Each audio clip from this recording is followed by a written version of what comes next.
Yo, what is up, everybody? I hope you guys are having a good night. Welcome to our 5,000 sub celebration. If you guys can hear, please comment. Let me know. I've already see people typing in what you're drinking tonight. Keep doing that. We're going to bring on Ed and Ben here in about 15 minutes. We got some housekeeping stuff to go over. But first, thank you to everybody who has subscribed and supported the channel. Man, I just can't even believe 2 years ago we started this channel right before COVID got started. And it was horrible. It was me sitting on a couch right over there with my iPhone, no special equipment, not knowing what I was doing. And 2 years later, we've got 5,000 subs. Actually, we're almost to 6,000 subs because this has taken so long. As you guys know, my wife has been sick, so I haven't been able to get videos out as regularly as I wanted to. But she's doing really good. Great news is she's cancer free right now. So everybody that's sent me messages, asked how she's doing, thank you guys so much. And thank you for the support of the channel. It means the world to me. I cannot believe we're approaching 6,000 subs. We've got a awesome night planned. We're gonna do blind tasting. So I sent samples to Ed and to Ben. Unfortunately, they did not get to Ben. So that's UPS's fault, not my fault. I sent them Monday. They're just not there yet. So Ben's going to join us. He's going to have some pours with us as well, but he won't be tasting some of my favorite pours of the year. But we also sent samples to Patreon members. So they're going to be joining us. I've got a schedule typed out, but they're going to be joining us every 15 minutes or so. We'll go to the next pour. So it should be a lot of fun. Also, we have an amazing bottle giveaway. I wanted this to be special because 5,000 is special. I mean, 100 subs was amazing. I couldn't even believe when we hit 100 subs, and here we are closing in on 6,000. So I wanted to give away some amazing bottles for you guys. So what we've got is we are going to be giving away a Weller 107 A1 pick. This is a non-chill filtered pick. It is so fantastic. This one is going to be just for our Patreon members, but never fear. We also have an A1 Elijah Craig single barrel pick that Narav did that is just amazing. It comes in at 132.5 proof. Then we are going to be giving away the first ever Whiskey Tornado barrel pick, one in a melon. This is a Stellum Rye that is just absolutely wonderful. Super excited to give this away. I don't have many of these left, so we'll be sending that to a lucky winner tonight. And then finally, this Maker's Mark sensual chocolate pick that we did. If you've never been on a Maker's Mark pick, they are so much fun, amazing to go on. But this bottle blew me away, so I'm excited to share that with somebody. So $5 super chats tonight get you into that. Since we have so many new subscribers, like almost 1,000 in the last month. If you're new, if this is the first time you're tuning in on a live stream, say hey. Don't be afraid to jump in the chat. We'll start reading those when we get into the first samples. I'll get caught up on chats here. So if you guys have questions, if you want to talk about what you're drinking, feel free to do that. Let me scroll this banner real quick just so you guys know. But $5 super chats enter you into a drawing for all of those bottles. Patreon members, don't super chat me. And just so you guys know, I am not doing super chats to make money. It cost me over $100 just to send out samples for this live stream. So there's no making money on super chats. I'm sending out 4 bottles. It's going to cost me a couple $100, I'm sure. So I just want to do this as a thank you to you guys. So that's the only reason I take super chats, to do bottle giveaways. It just helps me cover the cost of shipping. So $5 super chats tonight get you into that drawing. I already see Ed saying eat a bag of dicks. I have not been reading the chat, so I can't wait to get caught up here. All right. So what I want to talk to you guys about real quick is Whiskey Mash. This is something that A1 Liquors and I are putting on in September 10th. There are still some tickets left, but this is going to be a whiskey festival in Central Illinois. So for all you listening in Rusty Water Society or Central Illinois, You can go to A1 Liquors, or you can go to whiskeytornado.com. You'll see Whiskey Mash on there. If you click the little calendar picture, it'll take you to a link. You can order tickets. But it's going to be amazing. It's September 10th, 5 to 9 p.m. We've got a couple special releases that we're doing. The biggest of those is going to be an Elijah Craig barrel proof pick that we did with Bernie Lubbers on Derby week. It was also Narav's birthday, and the pick is fantastic. It's off profile from typical Elijah Craig, but it is so good. And that's the bottle that I'm super, super excited about. So if you're at Whiskey Mash, you're going to get a chance to buy that. Actually, you'll get to buy it. And you'll get 20% off any of the store picks or special releases that night. We also have a Driftless Glen Rye that we're doing. A lot of that money is going to be donated to, I believe, breast cancer, as just, something in honor of my wife. And then we did a Hard Truth Sweet Mash bourbon pick. We tasted 2 Sweet Mash ryes and a Sweet Mash bourbon. And the bourbon was fantastic. The Hard Truth single barrel ryes I wasn't crazy about, which is really weird because I love the Hard Truth Sweet Mash rye. But the single barrels, they reminded me a lot of Wilderness Trail ryes. They had a lot of mint to it, and it wasn't crazy about it. So we went with the Hard Truth Sweet Mash bourbon, which is fantastic. So all 3 of those will be released. There's going to be over 40 vendors. I'm going to live stream from the event. VIP members will get in an hour early, and you guys are going to have, I think you'll have pours of Heaven Hill 17-year bottled in bond. You'll have basically the whole Pappy line, the whole Weller line. There is a very, very special bottle that is going to be there. I don't know if I can say what it is. I'm going to text Narav and see if he wants me to say, or just wants me to say that there's a special bottle for all of you VIP members.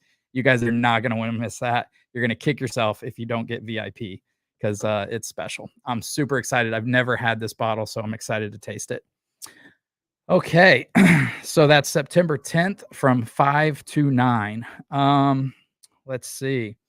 Let me get up here, go through the chat real quick. Oh man, we got lots of chats. Good deal. You know what? While I do that, let me go ahead and bring Ed and Ben on. Here we go. Let's add Ed.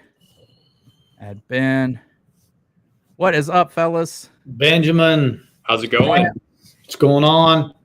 How are y'all? Doing great. Doing great. How are you guys? Fabulous. Good, man.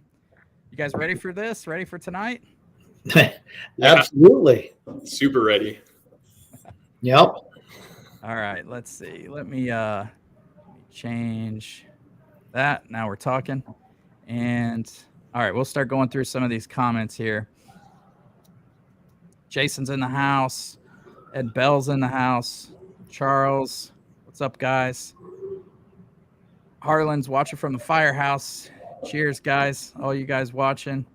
Prescription Bourbon. David's in the house. He's going to join us a little later for a taste, so that's going to be good. Charles having 4 Roses store pick. All right, man. What's the recipe, Charles? Bourbon Wrench is in the house. What's up, buddy? Dustin's having some Wild Turkey Masters Keep Revival. Nice. Jeff Felice. What's up, buddy? That's an old fraternity brother of mine. He's in the house from Granada. All right. Ed, what were you saying Wyoming whiskey to? Was that what I was drinking. Oh, gotcha. That's your warm-up?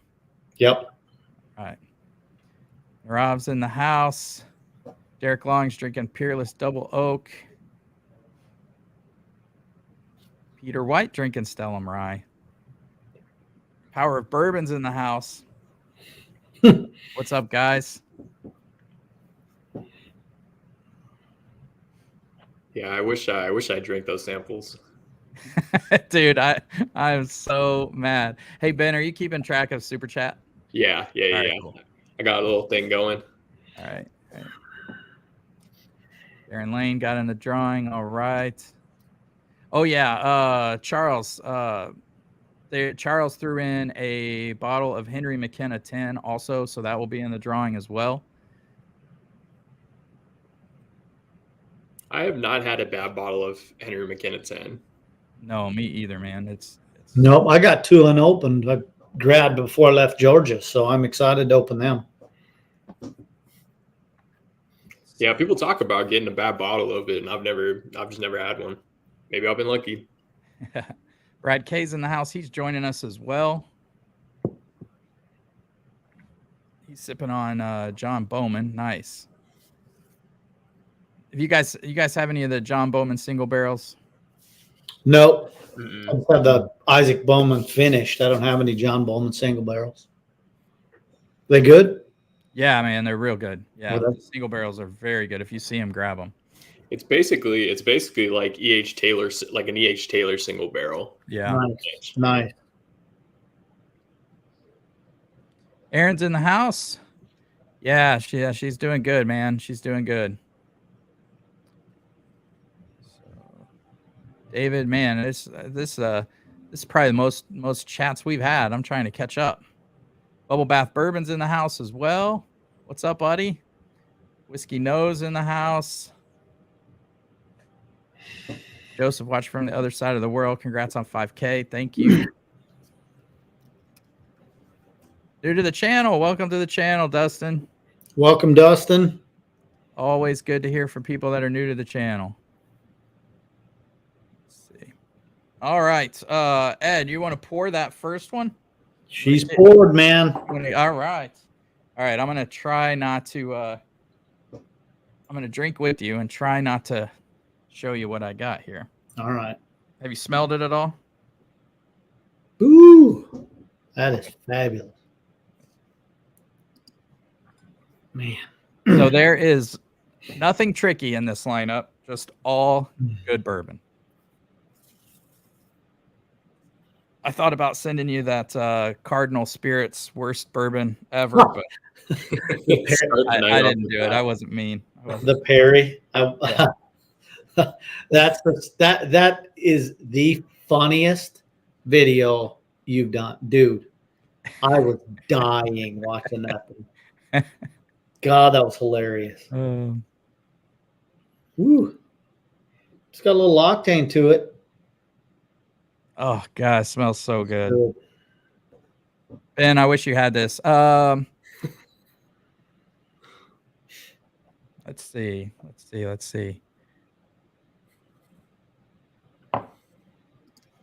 Okay, never mind. I'm going to bring Ed Bell on, but he's not in the green room yet. So I said 7:15. So we'll see when he hops on. So Ed Bell's going to join us, and he's got to pour this as well. No, Mike Booth, you can't come and visit because you drank all my lot B at the meetup, so I don't have any more lot B. That stuff's good. I know. It's good. Yeah. And I wish you were going to be at Whiskey Mash, man.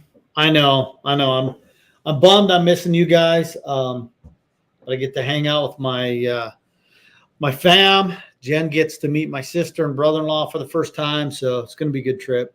Nice. Yeah. It doesn't sound anywhere near as important as Whiskey Fest, to be honest. Nope, it sure doesn't. You're right. I see where your priorities lie. Mm-hmm. Oh, OESV, nice. It's a good recipe. Power Bourbon agreed. No bad Henry McKenna for me, but a couple have been really outstanding. Yep, some of them just blow your socks off. Dude. Ed, where you at, man? You're supposed to be joining us. Whew.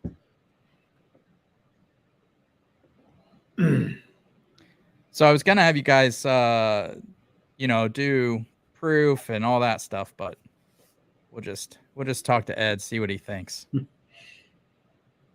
That tastes like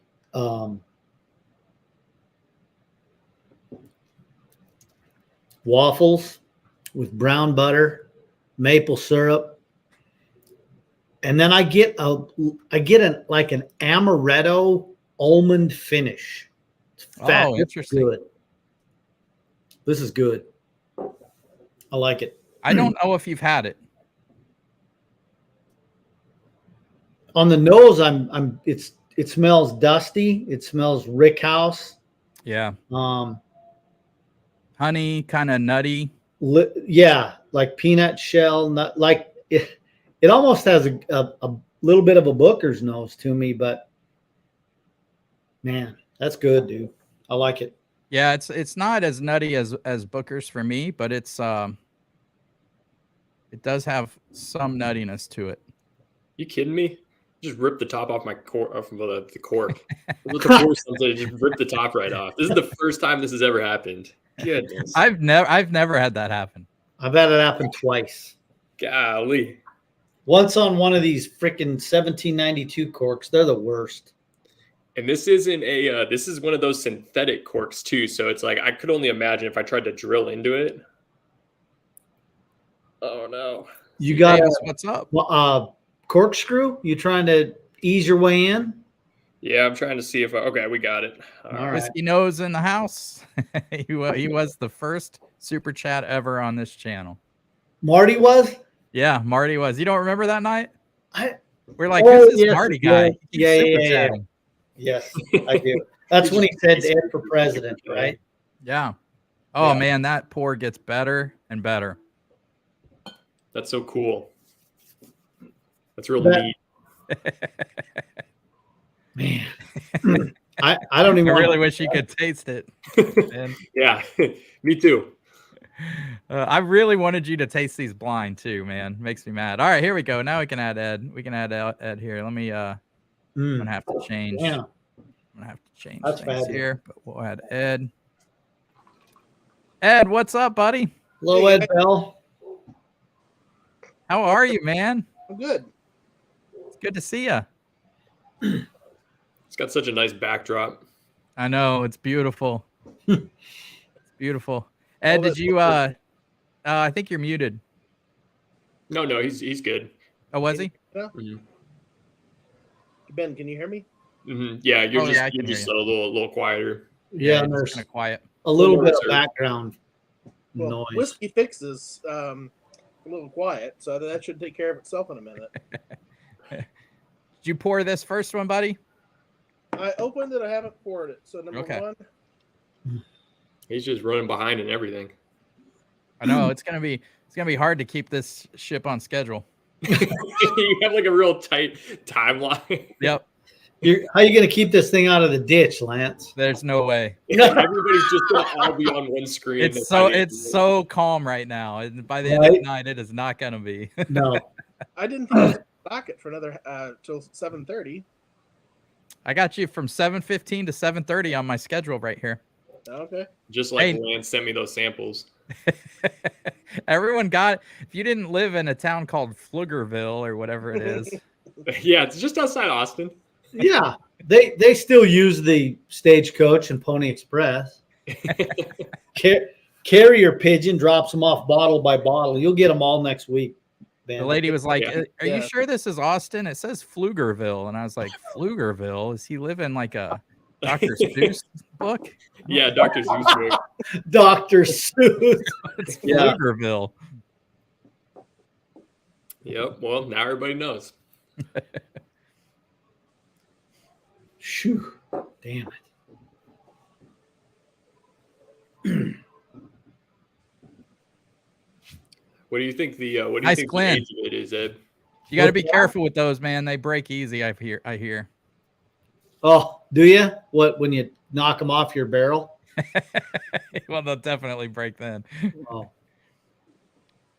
What'd you say, Ben? I said, what do you think the age of it is? I'm going about 12,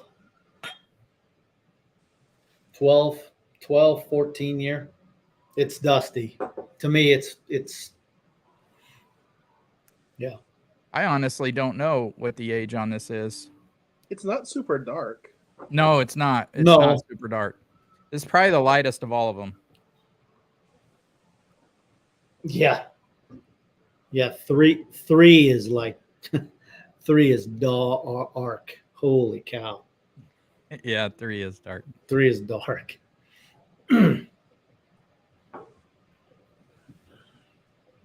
What are you I drinking? heard about the Hardens Creek Jacobs Well 15-year. I've heard it's amazing. Yes, it's very good. We tasted it when we did the barrel pick with the Power Boys. Oh, did you? It was good. Yeah. Oh, yeah. Yeah, very good. He's in that Jim Beam mailing list thing, so he got it through the mail. Oh, right. Yeah, As really good.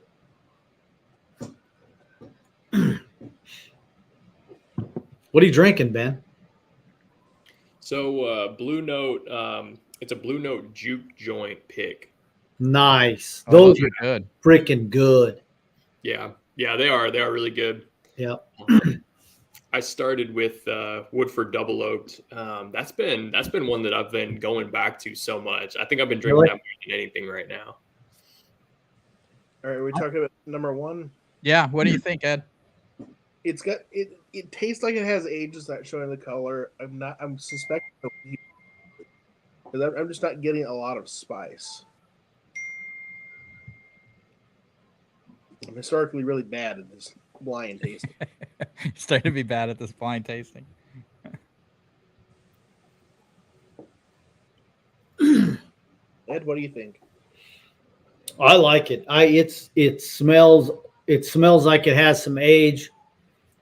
The more I drink it though, the proof doesn't seem as high to me as the first sip. It seems like it's mellowing out. I told Lance before the first sip was like waffles with brown butter and maple syrup, and I got like an almond finish. I'm like, yes, please. I'll have more. What do you think about a rye bourbon or a wheated? Ed's gonna say it's a rye. Yeah. Whatever Ed says. It's like, is this light go whiskey? the opposite. It's a bourbon. End of story. How's that? Is this a liqueur? How's sample number one, Ben? Oh, that's right. You live in the out in the sticks. They don't send you out there. I bet I wouldn't be surprised if Pflugerville has more people in it than Champagne. I bet it does. Oh, I'm sure. I'm gonna How many check. people are looking up Pflugerville, Texas, right now on their phone? It's like talk about it's in the booties. It's like 10 minutes outside of like downtown Austin. It's actually I have actually heard of Pflugerville 3 or 4 different times, and so Friday Night Lights was based on I think Pflugerville High School. Was it? Mm-hmm. That's where my wife went. Okay, maybe it doesn't have more people than Champagne. What's Champagne's population, Lance? 14. No, it's about 100,000. There's about 60 in Champaign, 40 in Urbana, which is to me the same place, but some people don't. So there's 64,000 people in Pflugerville. Apple Maps is saying 65. 65,380. Pretty much. But anyway, that's in case anybody wanted to know. Now you know. Hey, it was your guys' sound low and mine high? I think you sound fine. Okay. Yeah, you sound fine. Okay. I think I got this new soundboard and I couldn't hear you guys, and I think I just had something turned down, but I figured it out. I don't know how jokes and Lance is just laughing along. I don't know how it was coming through on the other end. So I turned off my air conditioning, which in August doesn't usually happen. But if you turned off our air conditioning here today, you're done. You're dead in about 15 minutes. It was oppressive today here, Indy. Oof. What was the temperature? I think it was only like 84, but we were hovering about 65, 70% humidity. So, I mean, you went outside and it was just. I was smoking beef ribs all day. So, ugh. How'd they turn out, dude?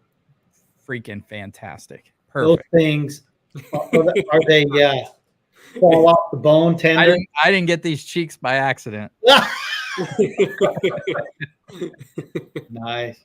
So what are we drinking, Lance? All right, let's see. You want the big reveal here? Well, before you do the reveal, I rescinded the weed comment. It's just not sweet enough. I don't know what this is. I think you're going to be surprised, Ed. I know I am. I have no idea. All right, you guys ready? Yeah, bring it. Hold on. Got too much Oh, shit. Okay, here we go. Wait, it's Jim Beam white label. Oh shit. What? Saffel? Ah, Wow, WL Saffel. Yeah. WB Edward. Neat. E. All right. This guy doesn't have his glasses on. Us old guys can't see.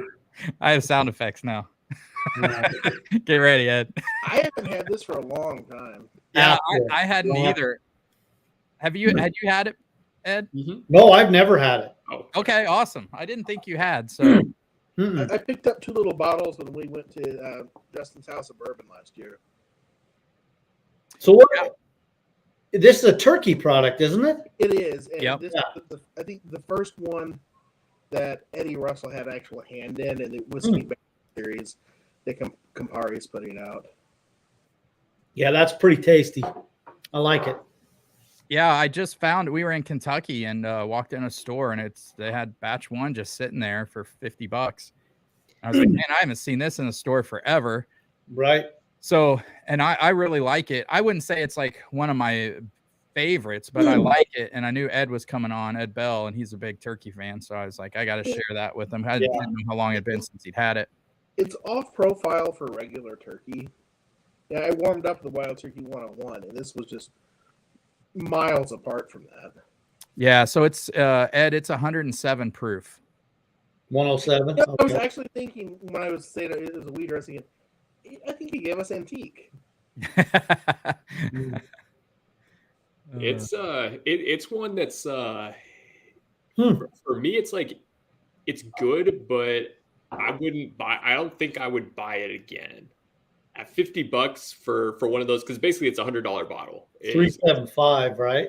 Yeah. You know what? I'd buy another one and I'd just keep it in the bunker and open it in about 15 years and it'd be special. Yeah. That's it's but it's sometimes, I don't know. For me, I wasn't blown away by it, but it's still really good. Hey, yep. Let's see. I am an idiot. And Ed, you were correct. You were not scheduled till 7:30, and I just looked at my schedule, and you're right. You were not scheduled. So, not that this surprises anybody. It's right there in the schedule. It's right there. I looked.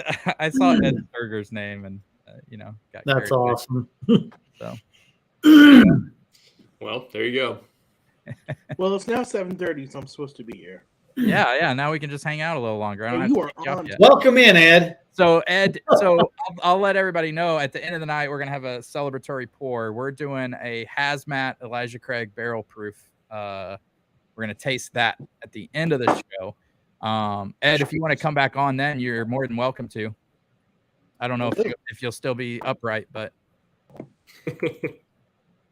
Well, I don't have any options behind me while I'm watching you guys. But I'll find That's awesome. So, in the chat, Matthew said define, I thought you said define turkey. You said define tasty. Okay, well, I thought it was going to be more of an interesting topic to talk about, but tasty, that's a tough one there. Yeah, I read it quickly, and I just looked at the first letter and the last letter. I'm like, oh, that was turkey. Makes sense. I saw. Oh, Darren said he's hooked on double oaked after the A1 pick. Yeah, that pick was good. You know who's got Thank a double you. oak? Appreciate it. You know who's What'd got you say? a double oak? You know who's got a double oak Starlight pick coming up? Oh, Power of Bourbon. You got it. How is it? Tell me about your Starlight pick. Was it fun? That's double oak rye there, Ed Bell. Oh, Hanging out with the guys from Power of Bourbon. It's just a great group of people they have there. yeah, they're a good group of guys. We had the usual white glove service from Starlight, taking us around the farm. Yeah. A lot of guys eating peaches right off the trees. That was awesome. The double oak rye, we had already made our decision. Here's what Power Bourbon is going to buy a half barrel of, and let's just take you around and show you everything. We thought they were just being complete, trying to give our palate some time to calm down, and they were like, "Let me pull out this one more thing for you," and everyone fell in love. It's amazing. Oh my God. Their ryes are so good. Their bourbon sometimes tastes young to me, but their ryes, especially their finished ryes, are out of this world. When we tasted the first 3, I looked at Chuck and I'm like, we better get something better than this because this is not good. And Chuck had a look on his face like, oh shit. Well, I mean, the guys at Starlight aren't wrong. Like with any, dare I say, startup, the bourbons just take longer to dial in. And Yeah. So Right. the scheme they have going, some of their finishes on the bourbon, I don't want to say they hide the youthfulness, but they marry the current profile they have with the finishes so well. Mm-hmm. But the finished product is great. I mean, I'm not going to say that I'm going to drink a ton of their straight bourbon right now, but they have so many finishes out there that there's going to be something that you're going to love. They had they took us in and gave us 2 samples of their actual double oak bourbon, and one of them tasted very close to that toasted marshmallow makers. Very Nice. sweet, That's marshmallowy. Oh God, it was good, and I thought that was going to be our pick, but then we went back and we tasted that VDN, I guess it is. Oh yeah, the VDN. Yeah, was it good? Good grief! Yeah, We're so excited about that one. Yeah. Yeah. Frank, thank you, buddy. Appreciate it. We had tasted some sherry finish and port, or not sherry, port, and just a bunch of other weird finishes. And we were liking what we were getting better than just the straight bourbon. And For sure. I think the port finish was kind of in the lead. It was, yeah. And another group of did a pick of a VDN, and I just loved it. So I asked the gentleman from Starlight if he had a VDN laying around. So he crawled around the rick house. He found one.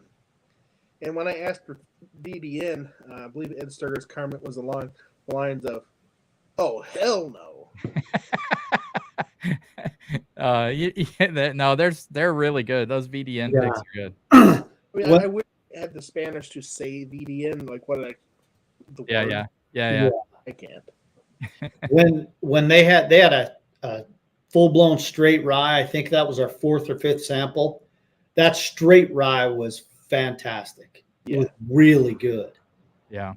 But no, man, they roll out the red carpet for you when you're doing a barrel pick down there. They're great dudes. Yeah, it's still one of my favorite picks I've been on. Just because of the experience of it, the 2 sons coming out and really you can tell it's like, when you go to a lot of places, you've got somebody working, probably barely making more than minimum wage, giving you a tour. Right. There, it's 2 kids who grew up, went to college, and didn't have to come back, but decided to come back. They love it, and you can tell they love it, and it really adds having somebody with that much passion showing you the place and taste it, just thieving out of barrels, tons of barrels. I mean, whatever you want, they're just grabbing bourbon for you and eating He peaches. was like a damn honey hives and beehives. And Well, yeah. We only sampled 20 barrels. Yeah, that's all. that's it. Sheesh. Yeah. That's awesome. Awesome. Bama Boy said, "I think I'm one of the only people that doesn't like Woodford double oaked. You may just be too oaky for you." A final comment here on the sample. I like the nose better than the taste. On the Saffel. Yeah. I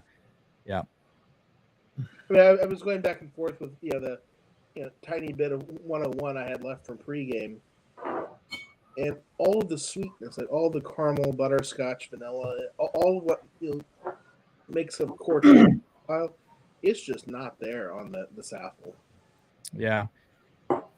Damn. You on to number 2, Lance?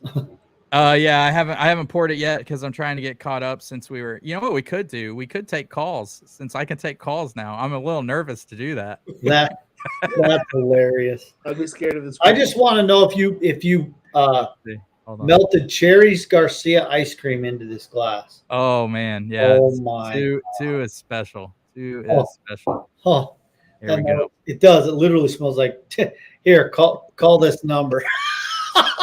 Call into this. Let's see what happens. Oh, come on, TJ, call in, Yes. please. Chuck. I'm not entirely sure I can pull this off. Oh, you know what? Narav said I can say what the bottle is we're having at Whiskey Mash for Oh, VIP. It is, if you guys have VIP tickets to Whiskey Mash September 10th, we are cracking a Michter's 20-year bottle. shoo. Wow. I can't wait. Wow. So you better get them before they sell out. Those Michters, those higher aged ones, those bottles go for crazy money. Insane. It is insane. Yeah. Even the 10 goes for big cash. And Yeah. I've had the 10 twice, and it's It was holy shit. It got my. Oh, I think we have a call. We have a call. Let's see if we can do this. uh-oh. Hello, you're on the Whiskey Tornado. Oh wait, I don't know if I can hear him. Can you guys hear him? Good job. On the Whiskey Tornado. Oh wait. Here we go. I think I figured it out. Hello, you're on the Whiskey Tornado. Hey, Lance, can you hear me? Yo, what's up? There we go. All right, so for anyone else that calls in, it's a little weird because there's the delay. Oh, nice. Oh yeah, look, Ed's got your glass up, TJ. Yep. Oh yeah. Give it a couple minutes, I'll see it. I'm saving the tornado glass for the special pour, Lance. Yeah. Oh, very yeah, nice. Very nice. Yeah. So what's up, TJ? Did you hear us talking about your pick? Yeah, I did. I was making sure that everybody called Ed out for being scared of the BDN that we actually wound up buying. Yeah.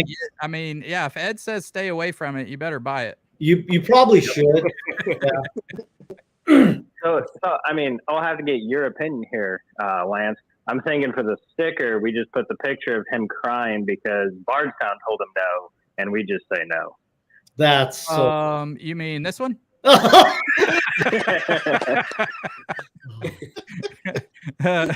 Or this one?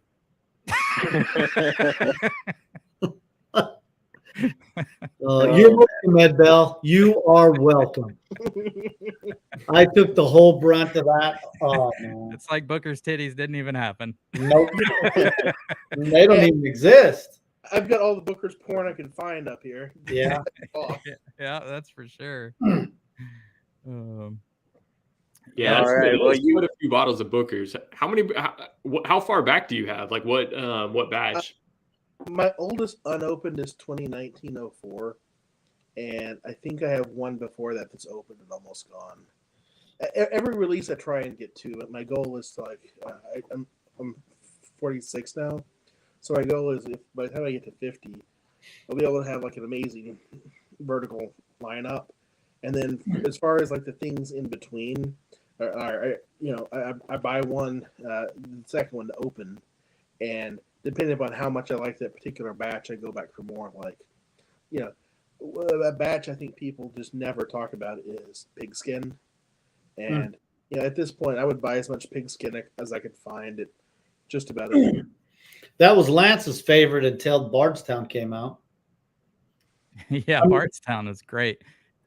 I mean, so TJ, you ready for Whiskey Mash? Yeah, I'm super excited. Can't wait. Now that I know about the Michter 20, I might be there, 5 days early. Well, we're gonna have a bottle share Friday night. So hopefully I can bring some of the Power Bourbon picks. Maybe we'll get them in by then. Yeah, absolutely. That'd be blast, man. Do people really get that excited over Michters? I mean, like base Michters, I don't think it's good enough to be a $50 bottle of bourbon, and like Michter's American should be in the 20 range.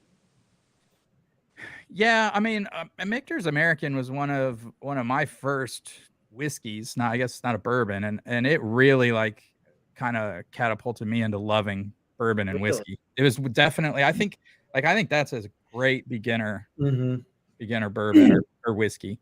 You ever go like one of those, you get drugged into one of those candle shops where it's just like, here's 10,000 candles with chemical weapon grade perfume scents. Yeah. I think that Michter's American is like fake vanilla candle. Yeah, I mean, it is a vanilla bomb from what I remember, but I haven't had it in 2+ years probably. It's been a long time since I've had it. You should try it a little bit as you're a more advanced whiskey drinker at this point and see if the romance is there. It's gonna taste like vanilla water, I'm sure. Yeah, Yeah. fake vanilla water. Well, TJ, thanks for being our first caller, man. Yeah, not a problem. Congratulations on the 5K, and I'm enjoying the show. So, What are you drinking, TJ?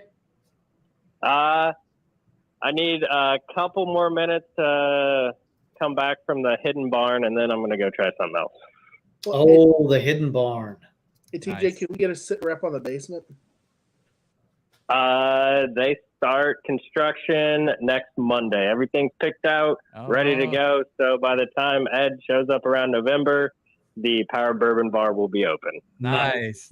You guys, are you building a new set or just you're gonna put it in front of your bar or what? We're finishing our entire basement, and part of that means I get to build a set. So Oh, I'm pretty that's excited. so much fun, man. So much fun. Cool. I can't wait to see it, buddy. Cheers, man. Yep. Cheers, guys. Bye. Later.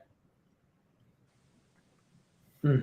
That came through pretty clear. That wasn't good. That wasn't bad at all. Pretty impressed. Next thing you know, you're going to be giving Jim Rome a run for his money. That's right. Start your own talk show. Nobody wants to hear that. Yeah, that's accurate. Bam is asking you if you've ever had Booker's 25th anniversary, Ed. Either No. of you. Not 25th. I've had the 30th. I got He missed out on this one though. That book is right, baby. Missed out on it by a couple minutes. yes, we did. They're rumored. It's rumored that there's going to be another release of it. So we'll see. But I've heard that a couple times too, Ben. that's from everyone that I have spoken to that's had that Booker's Rye. Everyone has said that it is one of the best bottles they've ever had, or Mhm. one of the best pours they've ever had. Yep. We'll get you a bottle, Ed. Don't you? That worry. bottle still haunts me. That's the one I when I got into bourbon was sitting on the shelf and I Oh, Are you serious? Yep. where? Jeez. It was at it was in the case at Benny's. Like right when I got started in bourbon, and I didn't know what it was. I just, and I went back and looked, and it's like, oh, I should go back and get that, and it was gone. That's crazy. Dang. I've never ever even seen one in the wild. Not even close. Hey, Lance, do you think everyone on the chat, everyone watching knows the story of like the Ed picture you've been showing? Probably not. We should probably, because there's so last year was our first meetup. And so we went down to Kentucky, got this awesome place, and then we were at Bardstown doing a tour. And after the tour, they showed us their like museum room, and Which is really cool for anybody that goes. Should check. Oh yeah, the library or whatever they call it. Yeah. It's just their back room where they do like private tasting stuff like that. Amazing. And he's talking about the tour of the Bardstown Bourbon Company, just like city of Bardstown. Mhm. Yeah. Sorry. Yeah. City, The Bardstown city of Bourbon. Bardstown, the mayor. He showed us around. You take a lot of that for granted, but there may be people that don't know. Right. No, that's true. That's true. That's true. So anyway, so after we went through the library, we found out you could buy a pour of anything, and so Ed had never had both. I think either Ed, right? Either of you had never had Booker's Rye. So what was a pour like? Was it $150? $150. We were going 75 a piece. Yep. Yeah, they were gonna split it, and so they drinking each other's backwash. they put their order in, and you can take it from there, Ed, because I don't know what was exactly said to the waitress. I just remember you guys crying. She came up and said, well, we just closed our till 4 minutes ago, but let me talk to the supervisor. And Ed and I look at each other and we're like, we want to hand you $150 and you're going to close it in 4 minutes? Really? And they just kept him and hawing, and the guy came back and they just said, no, sorry, no dice. Wouldn't take your $150 for No, yeah, no. crazy. But they'll let me go right over 100 feet and walk in and buy $200 bottles of triple stave like it's going out of style. It was the bar that had closed, but the retail shop was still open. Right. Yeah. And somehow, yeah, the firewall between these systems was so great. Right. Yeah. Oh, yeah. So Crazy. what to say, I'm now the butt of a joke and probably going to be a sticker on a bourbon. So it's all good. And earlier when he says, Ed Bell, you're welcome, it's like he takes the brunt of all this punishment, even though I was right here with him, egging him on, throwing cash on the bar, ready to $75 for half an ounce. Yeah, no. It would have been even better if both of y'all were in the picture pointing at the bottle. That would I know it would have been. Yeah, Yeah. but I mean, it's more fun to make fun of Ed Sturger. It always is. Honestly. It's more fun for me, definitely. And it was what was funnier too is that everybody was sitting down, like looking, like there was like a seating area looking towards the bar, and there's both Eds sitting there at the bar talking to this lady, and just both of them are waiting, and like we're ready to go, and they're waiting because they're about to get this pour, and then I'm just glad, lo and behold, as bored as you were, that no one had their phone in hand and took a picture. I would have if I would have known what was going to be unfolding, but didn't know. Yeah. Well, Lance, I'm about to turn into a pumpkin here at 7:50. Okay, buddy. Well, Congratulations. thanks for jumping on, man. Yeah, congratulations for the 5K. So happy that you had some good news with Renee and everything. So thank you, brother. Thanks for supporting the channel, being one of our early supporters. Love you, man. See ya. All right, see you guys. Cheers, brother.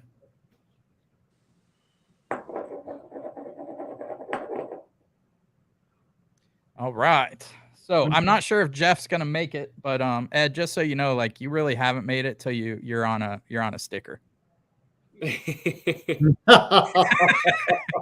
that sticker is funny. If you look, you catch a lot of like little details on the bench. The LeBron sucks on there. Yeah, Aaron Diaz did that, and he did an amazing job. That thing is fantastic. That's funny as hell. All right, I'm going in on number 2. All right, number 2. If Jeff makes it, we'll see if he makes it, but he might not. He was running behind. So, oh gosh, 2 is so good. Oh my. You said who was the next person that's supposed to be on? Jeff. Okay. Tyree. Yeah, because that's what I thought. He said he's ready. Oh, well, he's not in the needs the group. link. Oh, he doesn't have the link? The email. Let's see. Hold on. I'll put it in chat. I didn't send it to him. I'll put it in chat here. If I try to get out of this, there's no telling what'll happen to this stream. So you're trying to manage audio and video at the same time. Yeah, and sound effects and cameras, and if you want to talk, I'm a one-man operation. Yeah, if you Patreon isn't enough where I can hire somebody. Right. Hire an editor. God, that'd be amazing. That'd be the best thing ever. What's that? Editor? Get somebody on Fiverr. Yeah. Not have to. I mean, I actually love editing, so I've learned a ton doing it. But man, that would be awesome. Yeah, if you just did everything in one take, it wouldn't be a problem. Yeah, I shot so this week Renee was feeling good, so and we weren't going anywhere because she just had surgery. So yesterday I shot 4 videos. So I'll have 4 videos coming out, probably 2 next week, maybe 2 the next week. But if you're still doing your Friday night fights, I got a couple. I mean, I've been meaning to send you. Yeah, I'll still do them. I haven't. I think I have one that I need to get to. So yeah, but I've got a couple I've been waiting on. I'm like, man, I want to send these to Lance. I want to see how he does on his fights. Thanks, Mike. Appreciate it, buddy. Speaking of the doing multiple videos, it made me think of this: the Advent calendar. Christmas is coming up. It's coming up quick. Yeah, I can't wait. You should see my bunker, man. I have been Really? Yeah, I've been stashing bottles all year, so I could probably roll today if I wanted to, but I'm gonna wait. But yeah, so I'll package those up for Patreon members in November, and then get them out to you guys. I'll make sure I probably will send those out.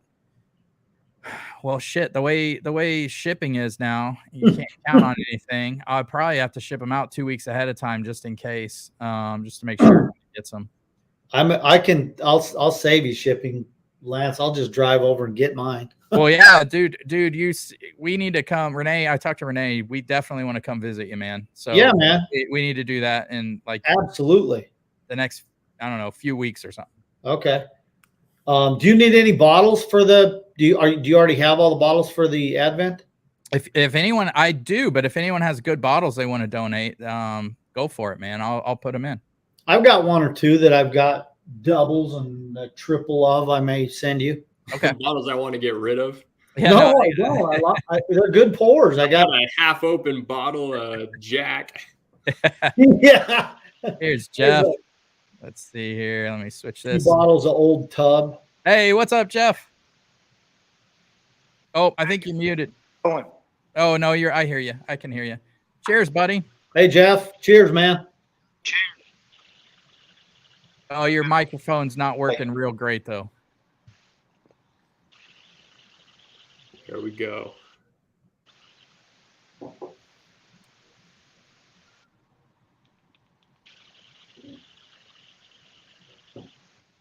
Power Bourbon said, I feel like you have to do everything and manage Brian. That's even worse.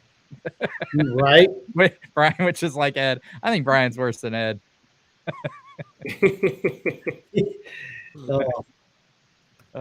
Thanks, Bo. Appreciate you, brother. So, Jeff, what's up, buddy? Thank you for joining us, man. Did he have a stroke? He might have had a stroke. Well, you can't hear us. We can't hear him. It's nothing. You're such a dick.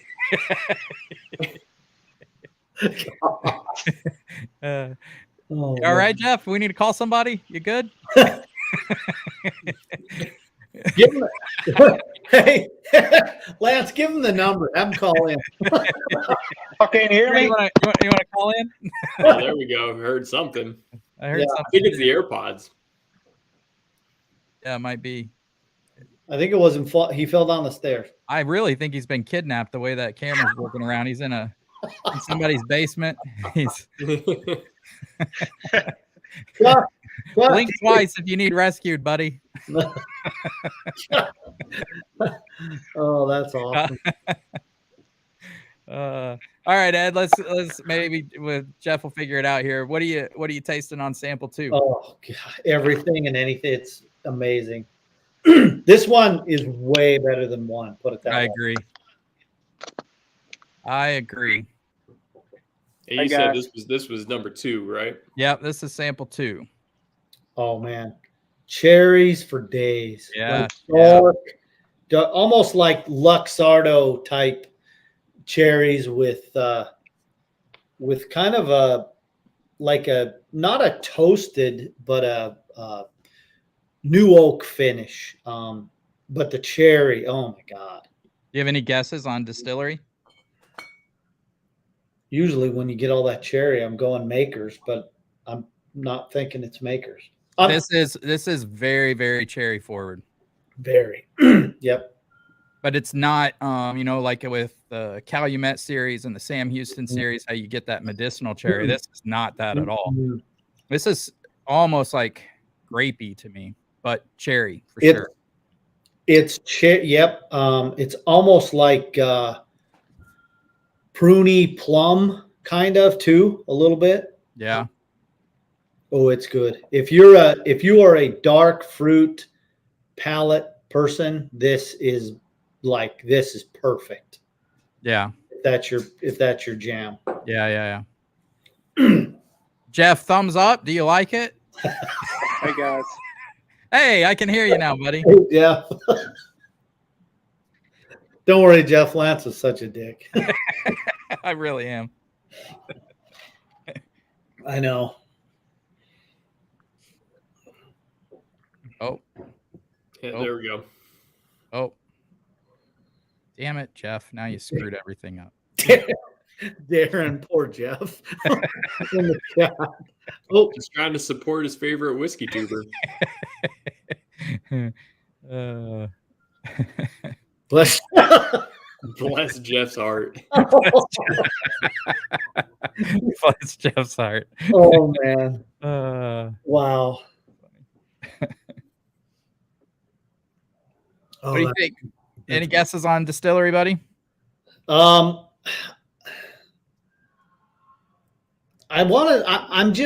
stuck on Makers. I'm gonna go Makers. Makers. I could see that. I could see why you would. That's a no. That's a no, but I could see why you'd think that. Yeah. If you close one eye and you stand on one foot and then you close the other eye and then I could see it. Yeah. Hi, Ben. Yeah, Jeff, you can call in if you want, bud. Here, I'll put the number back on. Man, we got so many options now. We are just stepping it up. Yep. He did guess Weller 12, which is close. Oh.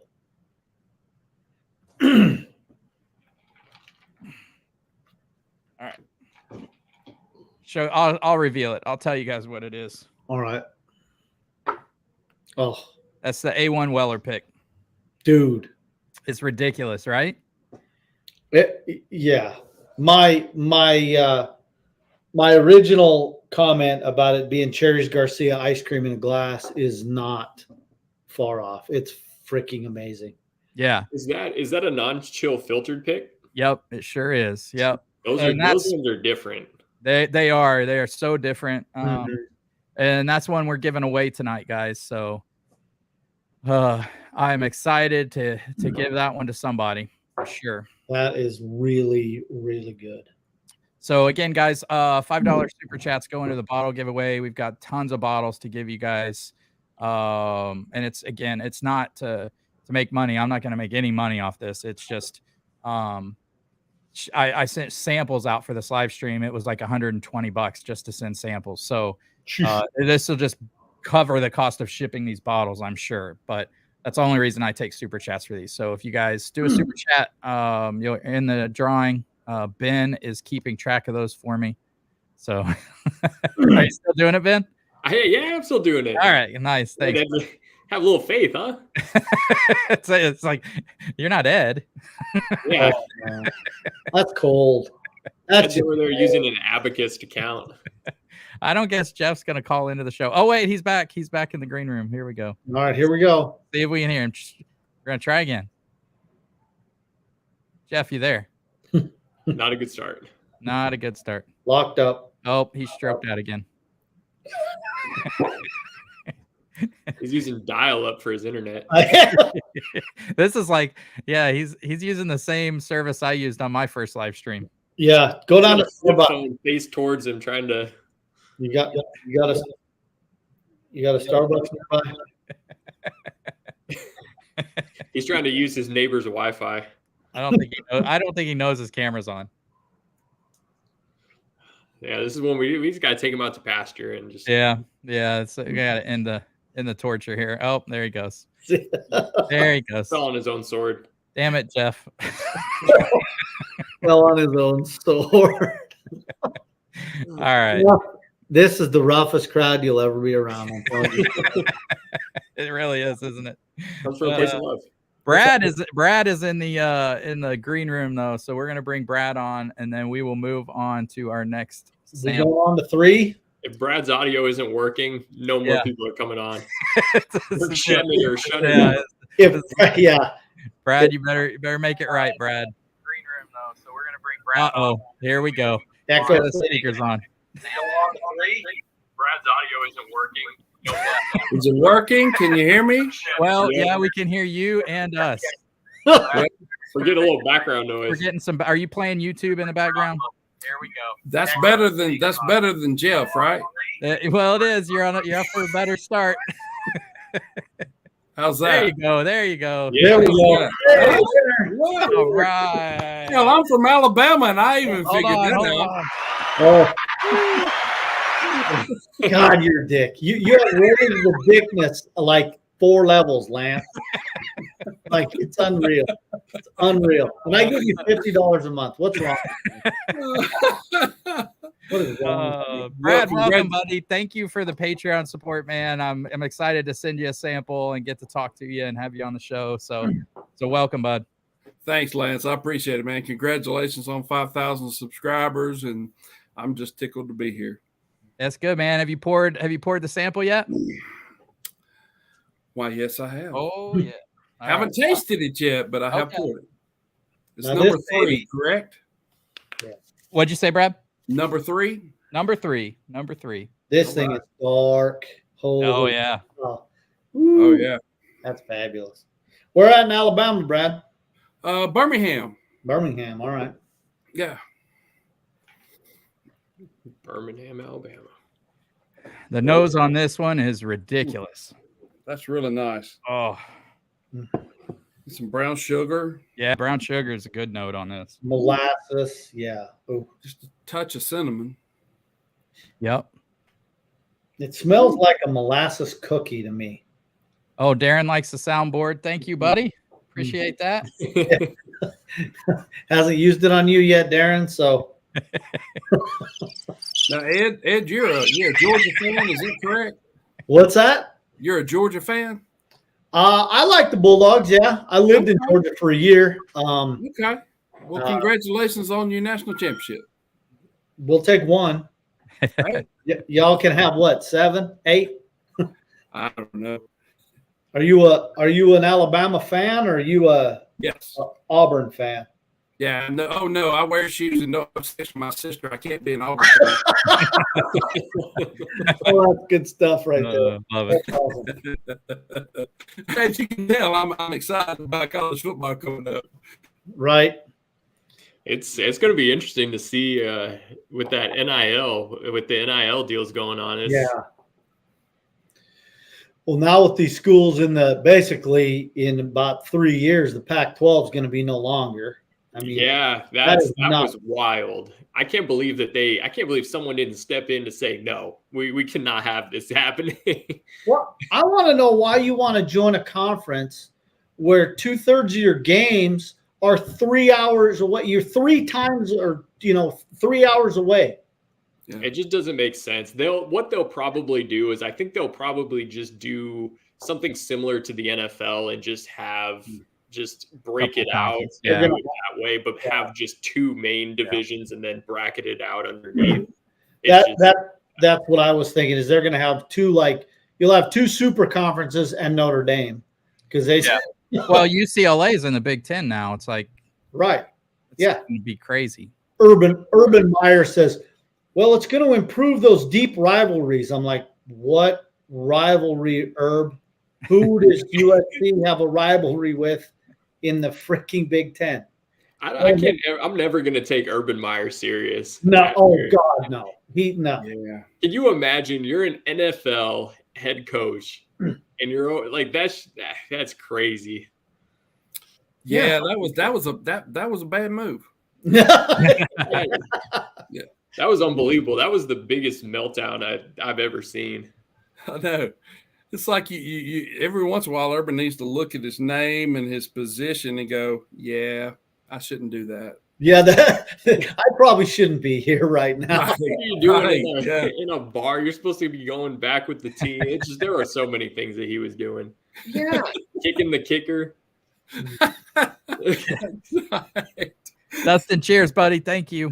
Oh, man. Yeah.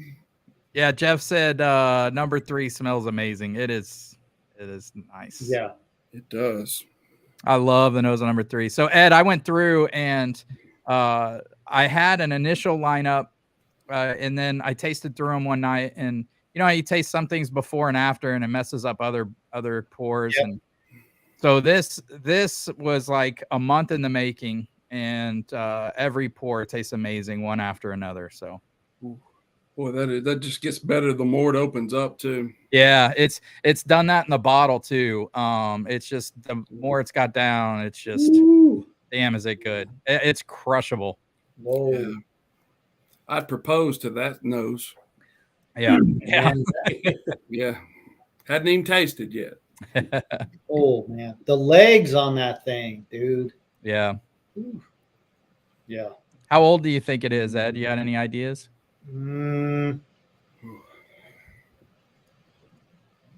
Probably 10. I'm gonna say 10. Yeah, I agree. Yeah, I'm Brian, thanks, buddy. Yeah, man, can't wait to meet you at Whiskey Mash. It's gonna be a great time.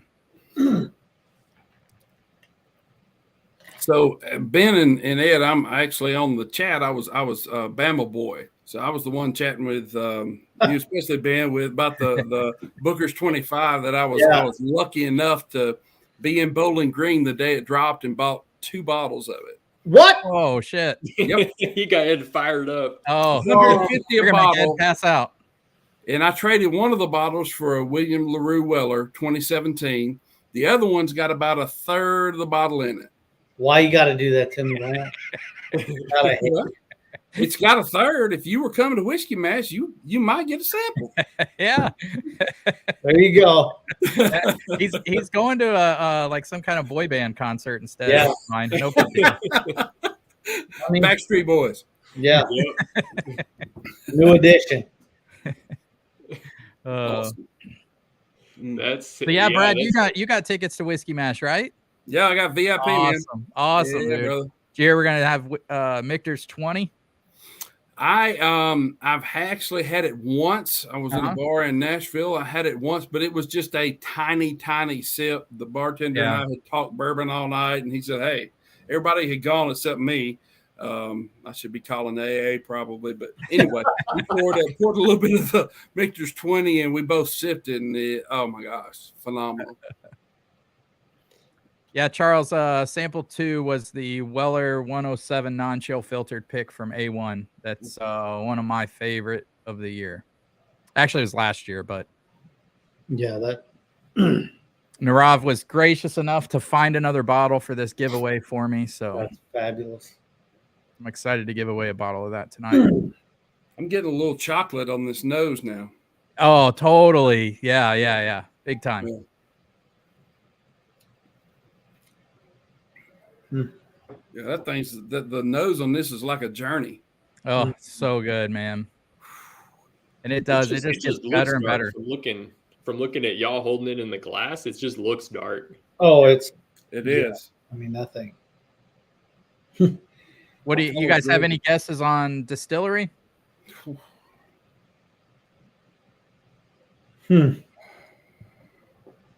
Nope. I don't either. It would be a complete guess. I would say Heaven Hill, but that is a complete guess. How about Maybe. price? How about price? Oh, 150. I say 100. Oh, look.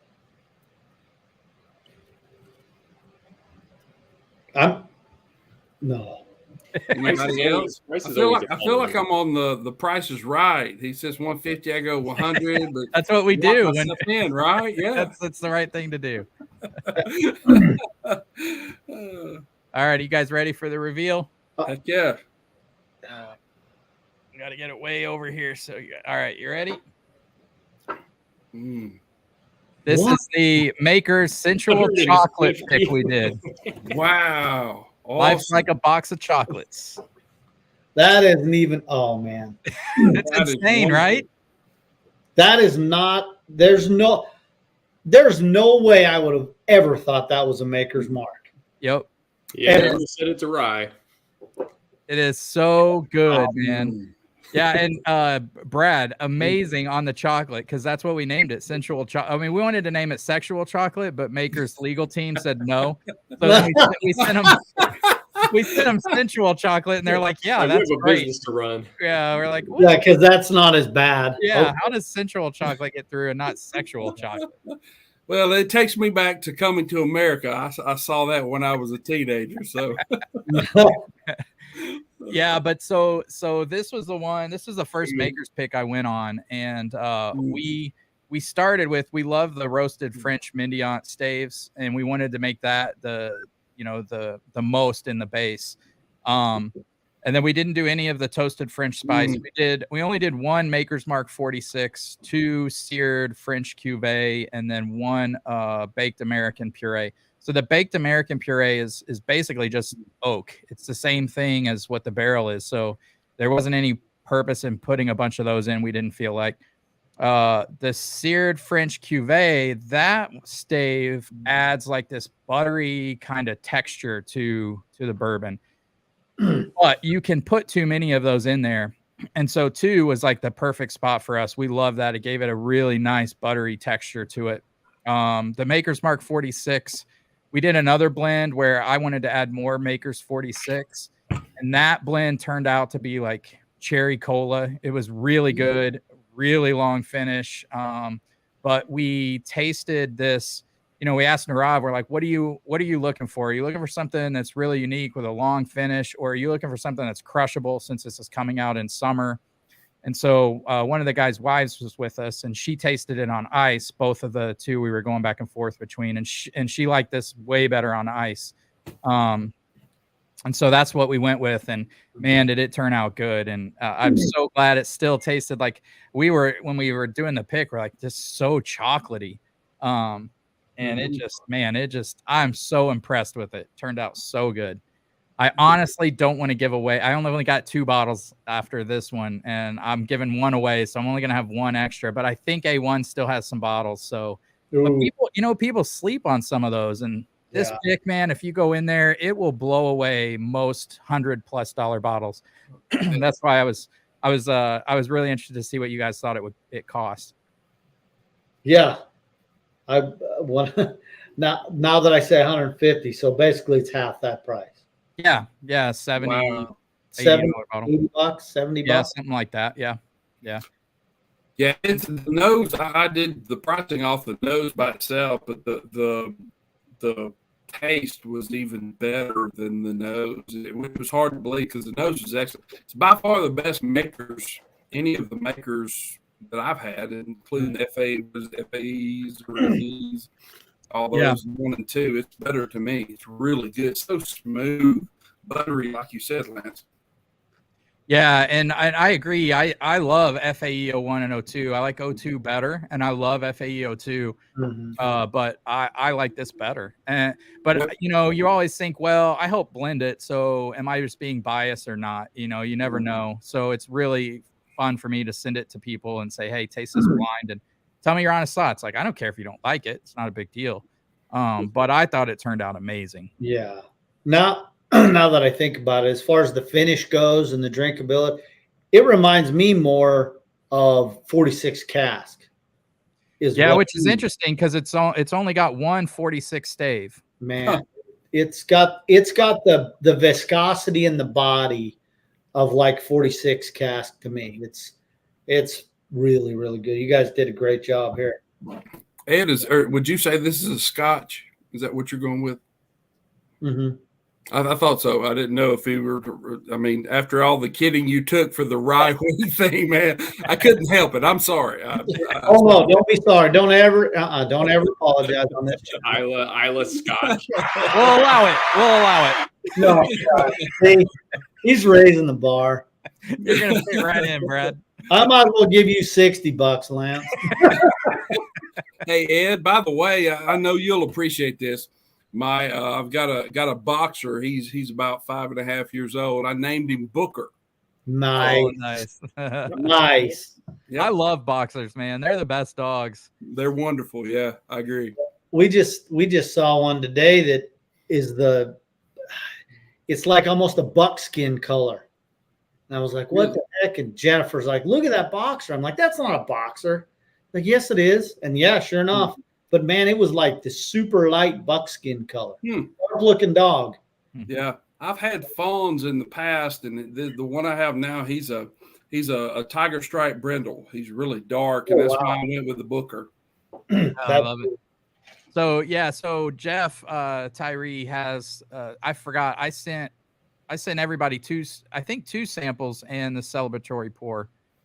So Brad, I don't remember. Did I send you another sample as well? You sent me the celebratory too, and the number 3. Well, how's Jeff have this pour then? Yeah, right. Good job, Lance. I'm almost a little afraid I sent Ben's to Jeff now. It was Ben. Somebody's like, "Oh, cool, a bottle." Well, I'll say this: I'm really glad this is the pour that I got, because this is phenomenal. Oh, I'm so glad you like it, man. Yeah, I really do. Yeah, that's why I tried to get everybody's kind of taste profile before I decided which sample to send you guys. Something you'd like, but the hazmat Elijah Craig barrel proof pick that we're gonna do at the end of the night, that should be fun too. The color on that is crazy. Yeah. And it came in, it says on the bottle, it's exactly 140 proof. I wish I had something to test that, because, they can be like 0.3 high or low. And I just got to know if that's 0.3 lower and they just bumped it to 140 just to call it hazmat, or if it is hazmat, It's gorgeous. It's a beautiful color. Yeah, it is. That's another one that's. Yeah, Jeff's pretty surprised that that's a maker's pick. Yeah. But yeah, it's good, man. So good. Yeah. Best one I've had for sure. Thanks, Spencer. Appreciate you, man. Spencer will be at Whiskey Mash, I think. Cool. So, Lance, what about you? Where are you a college football fan, or do you have allegiances there? No, I mean, I'm all college basketball. My wife and I, my wife works for the University of Illinois, so we have season tickets, and we go. Well, they're gonna be awesome. Hey, they are getting better. They are making moves, man. Yeah, they last year they were good. Yeah, yep. They were great. Yeah. Final Four all the way. They were awesome. Well, they were great. You ain't first or last. That's right. Hey, we finished in the same place. We're both playing golf on. That's right. That's right. Weekend in April. So it's real. As far as University of Illinois goes, their basketball team this year is going to be interesting, because they tried to go more like North Carolina. They're going to go 5 wings. They're big. They're long. They got the kid from Baylor. They got a kid from Texas Tech. For Brad Underwood not liking the transfer. Yeah, they got tall white kid with a mullet. What's his name? Yeah. He good 3-point shooter. Real long, tall. They got that kid from Texas Tech. They got Sky Clark. Sky Clark should be amazing. Yeah, they got a lot of good pieces. It's going to be interesting to see. I have a feeling it's going to take them a little bit to get going, and they're going to lose some games they shouldn't lose. But once they figure out the pieces, I think they'll be good. And they're built more now. I think they're trying to build more now for the tournament rather than Big Ten championships, because they won the Big Ten championship last year, and they've had 2 years where they've shit the bed in the tournament. So it'll be interesting to see. So Lance, I'm going to date myself a little bit here. Do you remember a guy? He was the top recruit in the country coming in, and one of the top recruits in several years, by the name of Marcus Liberty, that came into Illinois. That name sounds familiar. What year was that? Oh, goodness. That would have been in the 90s? Early 90s, probably. Yeah. He played around didn't Kendall Gill also play? Yeah. So my youngest daughter, we named her Kendall, because we love Kendall Gill. So that's, yeah. And Marcus was supposed to be the best thing since sliced bread. And he had a decent career, but it never really panned out the way it was supposed to. But yeah, it was a big pickup for Illinois. Yep. We're nothing ever pans out the way we it's supposed to for us. I love it. It should have in 2005, but North Carolina is a bunch of cheating sons of bitches. Go to class. Yeah, they don't go to class. That's. Yep. I agree with that. I was fortunate. My cousin called me up in March, and he says, "Hey, by the way, would you like to go to the Final Four? One of my vendors just gave me 2 tickets." And I was like, yeah, it's on my bucket list. Heck yeah. So we got to see Duke and UNC in the Final Four, and I mean, it was that was just this past we were, Final Four, Brad. pardon? Just this past Final Four. Yes. Oh wow. Yeah. That The was only one I've ever been to. I mean, we're close. You know, we're 5 hours from New Orleans, so we drove down, and the company that he buys from, they had a like a suite. What? And yes, we were in a suite. So the only thing I've ever been to is the one time in the suite. I was like, my cousin was next to me. I said, "Hey, look over there. That guy in the orange vest, is that Jamie Foxx?" He said, "Yep, that's Jamie Foxx. He was in the suite next to us." You're ruined. You are ruined. Well, I was a little upset. Jamie didn't say hello or nothing.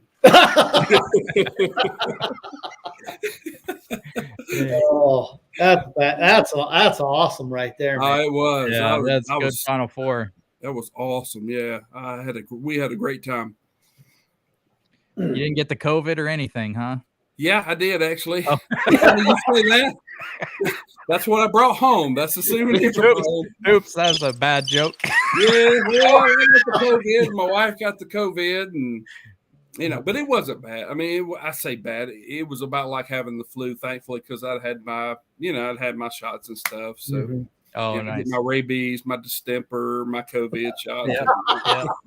Yeah. I got it before the vaccine was out. In fact, I had it 3 weeks before our first Advent calendar.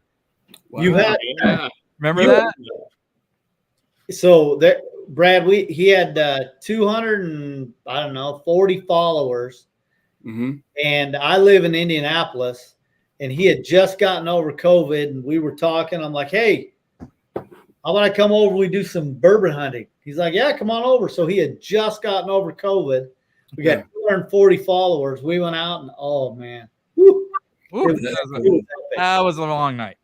That's cool. You know what? One of the things that sucked about the COVID was it took me about 3 weeks before I could really have a decent taste on my bourbon anymore. You know? Oh yeah. It tasted like formaldehyde smells for 2 or 3 weeks. It was weird. I never lost any taste or any smell at all when I had COVID. That live stream we did with Jason, I had COVID. I didn't know it, but I knew I was sick, and so I was like, "Well, let's see." And right away, the first sniff, nail polish remover. And I was like, "This is going to be a long night." Yeah, you were unusually quiet that night, trying to figure out like what was going on. Because I couldn't tell anything. Great pours in that lineup too. No, that was a fun tasting. The Granger rum. Yep, the Granger rum. Yeah, that was in there, and I'm like, I don't know what this is, but it was crazy. You know, Ben, that I have always said that, and I've tried 2 or 3 different times to like sake, and sake always tastes like fingernail polish to me every time. It's disgusting. Yep. Yeah, it's not. I don't know how people like it. Yeah, I don't either. I don't. I'm pretty. Jeremy, thanks, brother. But yeah, I'm pretty open to trying things, but I always give something 2 shots too, because you can always have an off night depending on, like you said earlier, Ben, we were chatting, depending on what you eat, Right. You can always have an off night, but I always try to give something 2 shots, and I've given sake 3, but I give up. Yeah, I cannot. If I'm drinking bourbon, especially if I'm trying to taste notes and stuff, I cannot eat onions. It screws me for the whole night. Really? Or anything spicy. Good point. Onions is probably the number one thing that will throw me off on that. You're right. Yeah. Spot on. I'm with you, Ben, on if anything has any spice to it or heat level. We went on a wilderness trail pick with A1, and we showed up and we went and had Indian food the night. Oh, you're gone, dude. And then we got we had a bunch. We did a bottle share, so we were getting wasted. And we show up to the pick the next day, and Cully walks in like curry. What Cully walks in, and he's sitting there, and he's like, a lot of these idiots come in to do a barrel pick, and they've got wasted and ate a bunch of Indian food the night before and can't taste shit. And we're like, You didn't say that. yeah, I swear to God. We're like, oh yeah, what a bunch of idiots. You're like, please. I'm glad we didn't do that. Yeah. Hey, I tell you guys, have y'all ever, I chatted with Lance the other day about this. Have y'all in Lexington, have you ever been to the OBC Kitchen? It's a restaurant. Their bourbon selection is the best I've ever seen. And here's the thing, the highest price pour, now this was a 1 ounce pour I had was like $35. Okay. I had King of Kentucky 2019. Damn. I had a Willet Purple Top. I think it was a 13-year. It was a Lion's Share. Oh, I had also had a Elijah Craig Barrel Proof. It was a store pick. They only got like 63 bottles out of the whole barrel. You talk about an intense flavor it was really good. And then I had a Boone County single barrel. It was like a 6-year Lion's Share, and that thing drank like a 12 to 14-year-old bourbon. I've heard that those Boone County single barrels can be really, really good. yeah. I've never had one. I really want to try one. Yeah, I've never even seen one. I just heard a few people talk about them that they're supposed to be really fabulous. Yeah. Yeah, I was I didn't have anything that night that luckily I was taking an Uber, but I didn't have anything that night that was not just delicious. Of all those, even the King of Kentucky, I was surprised the Willet Purple Top Lion's Share was probably the best one to me. Yeah, the more I drink Willet Purple Tops, the more I like them. I wasn't crazy about them at first, but man, That's old Ben's favorite right there. Bro. Yeah, so Ben, I have an Old Kirk single barrel that I got when we were in Kentucky a couple weeks ago, and I almost put that in there just for you. And then, but I tasted it in the flight, and sometimes it's some things. Yeah, it's so unique that I thought it would throw it off, and it wouldn't be as good as what it is. So I didn't throw it in the lineup. Well, he wouldn't have gotten it anyway. Exactly. Yeah, exactly. That's right. It would have been a heartbreaker. Right. Yeah. I was telling Ben earlier, we were chatting in the chat, and I was saying tomorrow I'm going to go by and pick up an Old Kirk store pick in Tennessee as I'm traveling to Kentucky. So I'm looking forward to it. I've never had those yet, so I'm really looking forward to it. Yeah, that's great, man. Well, buddy, Brad, I'm gonna let you go, but thanks for coming on. Thanks for Brad. Great talking to you, guys. Man. Yeah, I can't wait to see you in September. Yeah, see you at Whiskey Fest for sure. Yes, sir. Absolutely. Thanks, cheers, guys. brother. Appreciate you. All right, later. All right, man. Hey Ben, have you poured any of those Beam offerings yet? No, so I picked those up. On Monday. Okay. What's up, Mike? What's up, everybody? Can you hear me? Yeah, look at the pro coming in. He can see you, can hear you.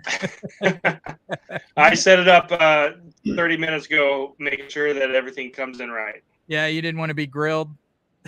Yeah. I know how it is. Cheers, man. Yeah, cheers, everybody. Thank you. Thanks for being a Patreon member. Thanks for all the support, man. I miss you, buddy. Absolutely, man. I can't wait to get together in a month and have a good time. I know. Ben's going to hate me. Oh, wait, I can't. I don't have any left.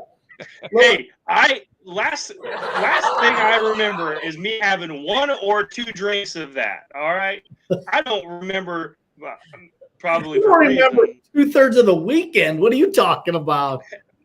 I remember some things. I remember.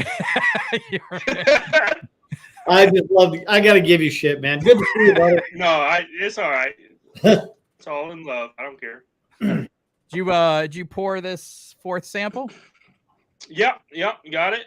My wife tried to sneak a sip, but it's all right. Oh, yeah. Ed, you got yours poured, buddy? Yeah, I do. What do you think? Pretty good. I wanted Ben to taste this one too, man. That's No, quite the tasting notes or nosing notes there, Ed. It's good. It's decent. Yeah. At least I have it. I know. I wish I did. I do. I wish I did. Me too. Flying Illini. It's all right, Chad. What's up, buddy? Oh, it smells familiar. C. Davis sees D. Brown at the bar across the street from his apartment like once a month. I don't even know where D. Brown is right now. Where are you at? Apparently, he coaches at UIC. Oh, okay.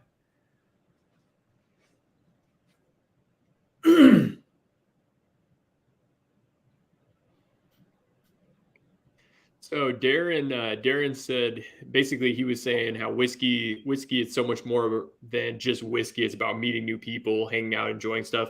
What is the top whiskey memory that y'all have? And it doesn't have to be about the bourbon, obviously. Just what is the best? Like what sticks out when someone's mine's easy. Yeah. It was that day I drove that day I drove to Champaign.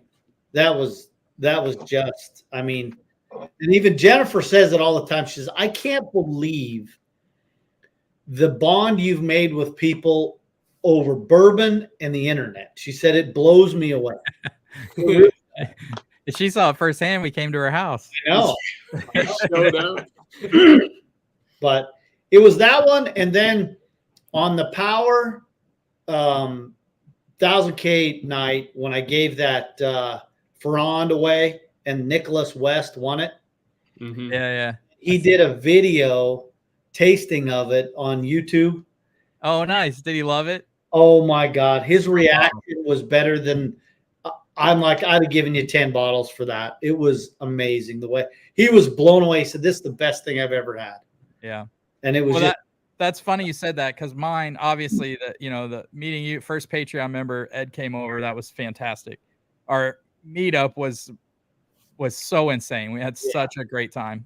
And then the Starlight, or not the Starlight, but the Hard Truth tour that me, Ed, and Ben did was great. Almost died. Almost died. That was a rough one. It was so much fun.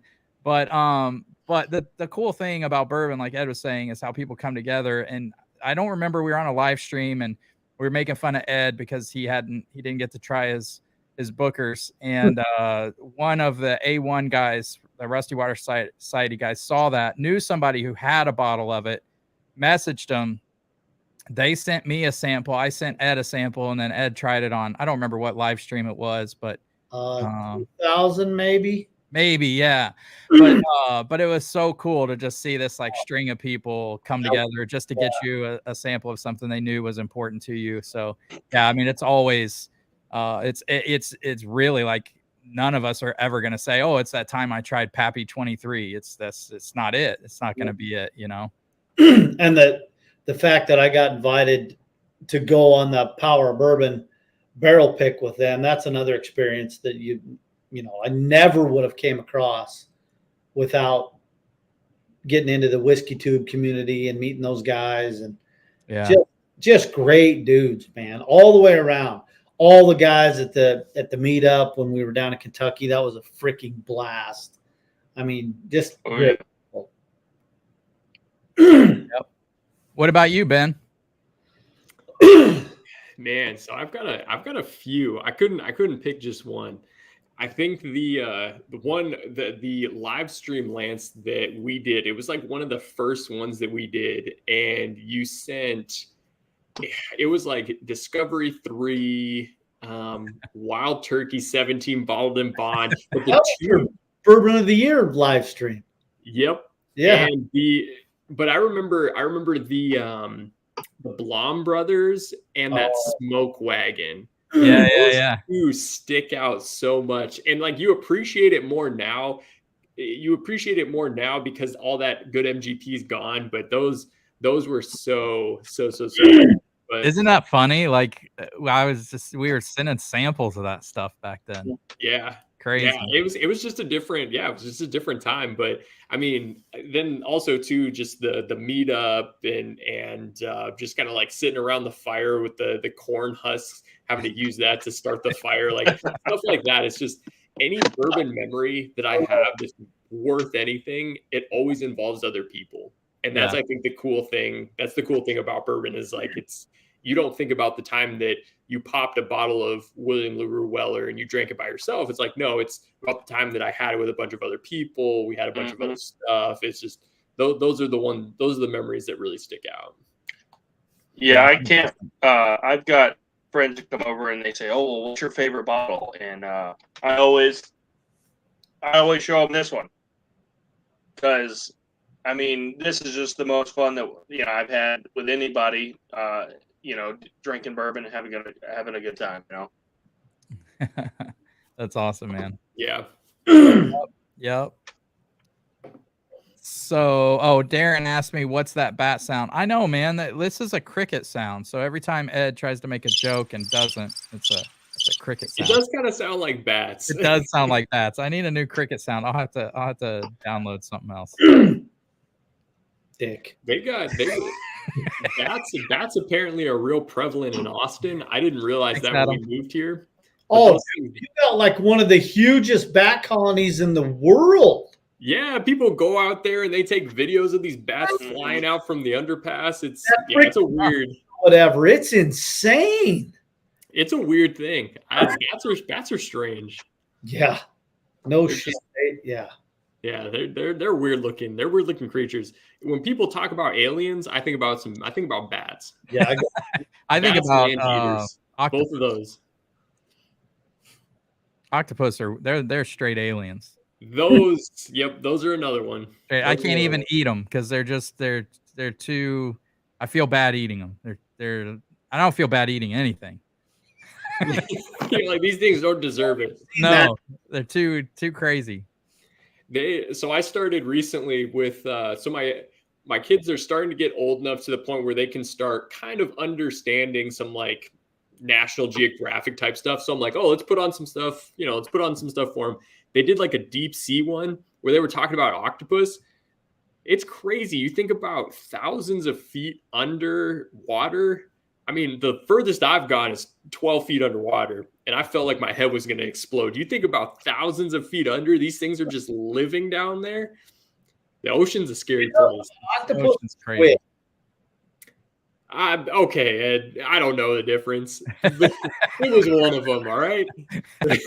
Well, obviously, me living in Florida, I used to free dive. We used to spearfish and stuff like that. And yeah, you go 12, 15, 25 feet is probably the lowest I go free diving.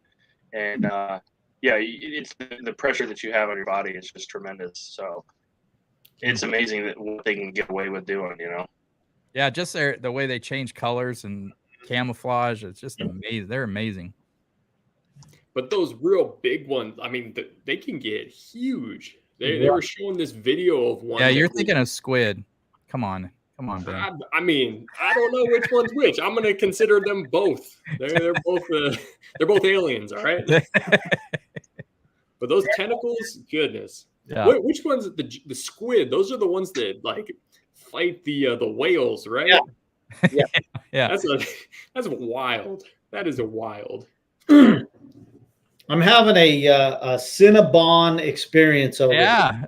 This one, honestly, this is gonna sound crazy. Reminds me, you're about 70% to birthday bourbon, which is why I like it so much. I'm having that smoke wagon creme brulee flashback. Yeah, very much so.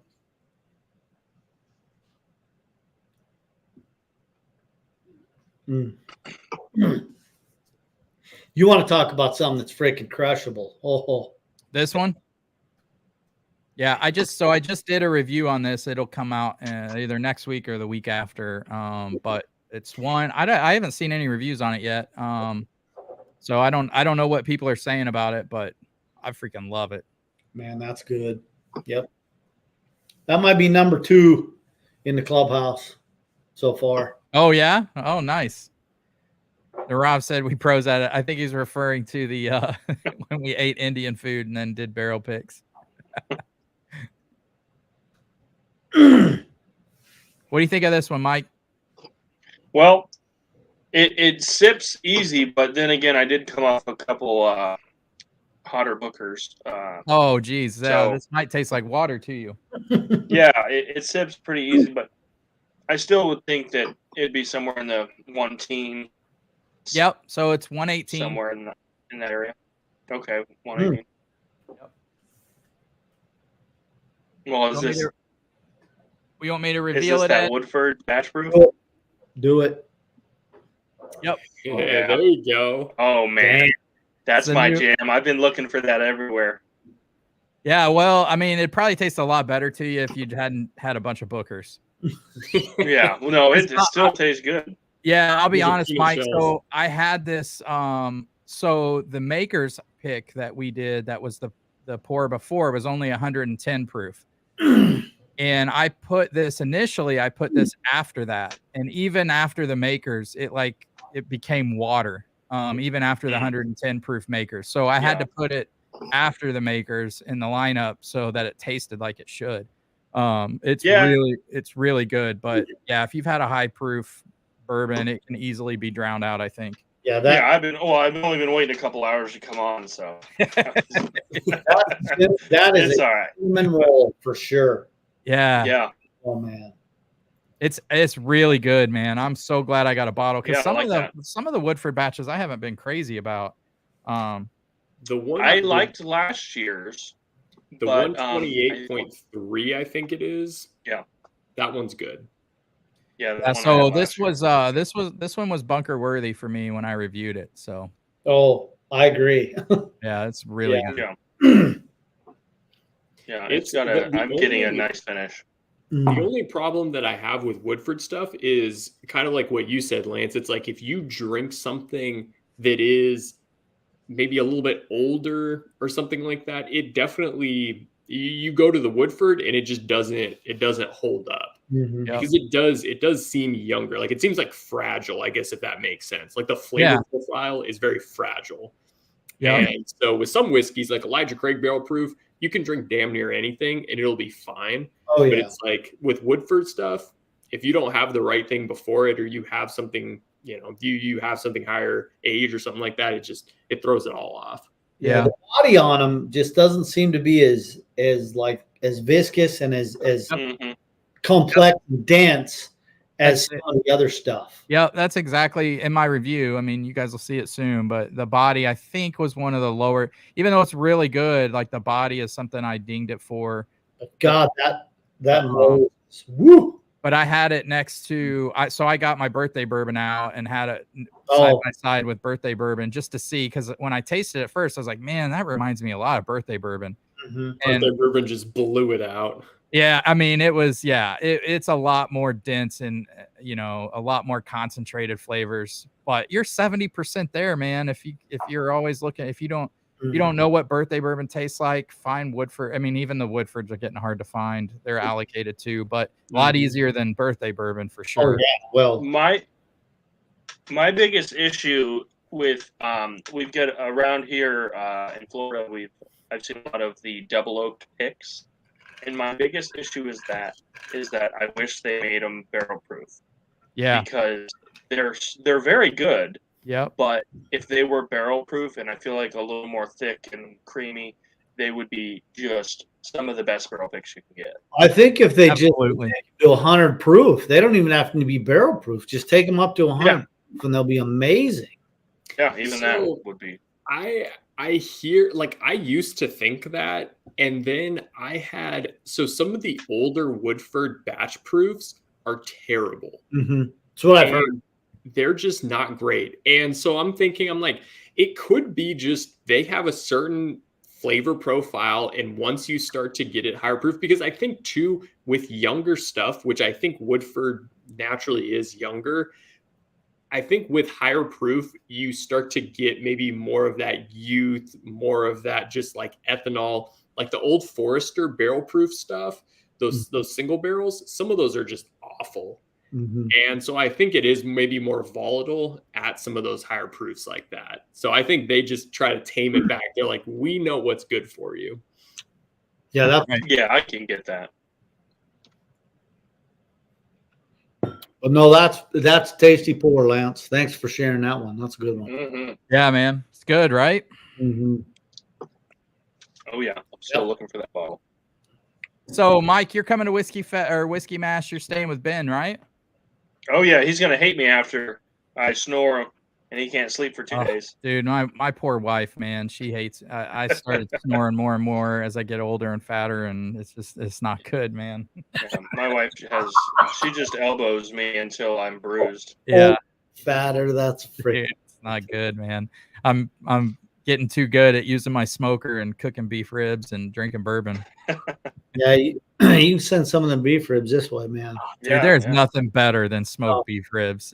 I like it better than brisket, man. It's fantastic. You can get it right.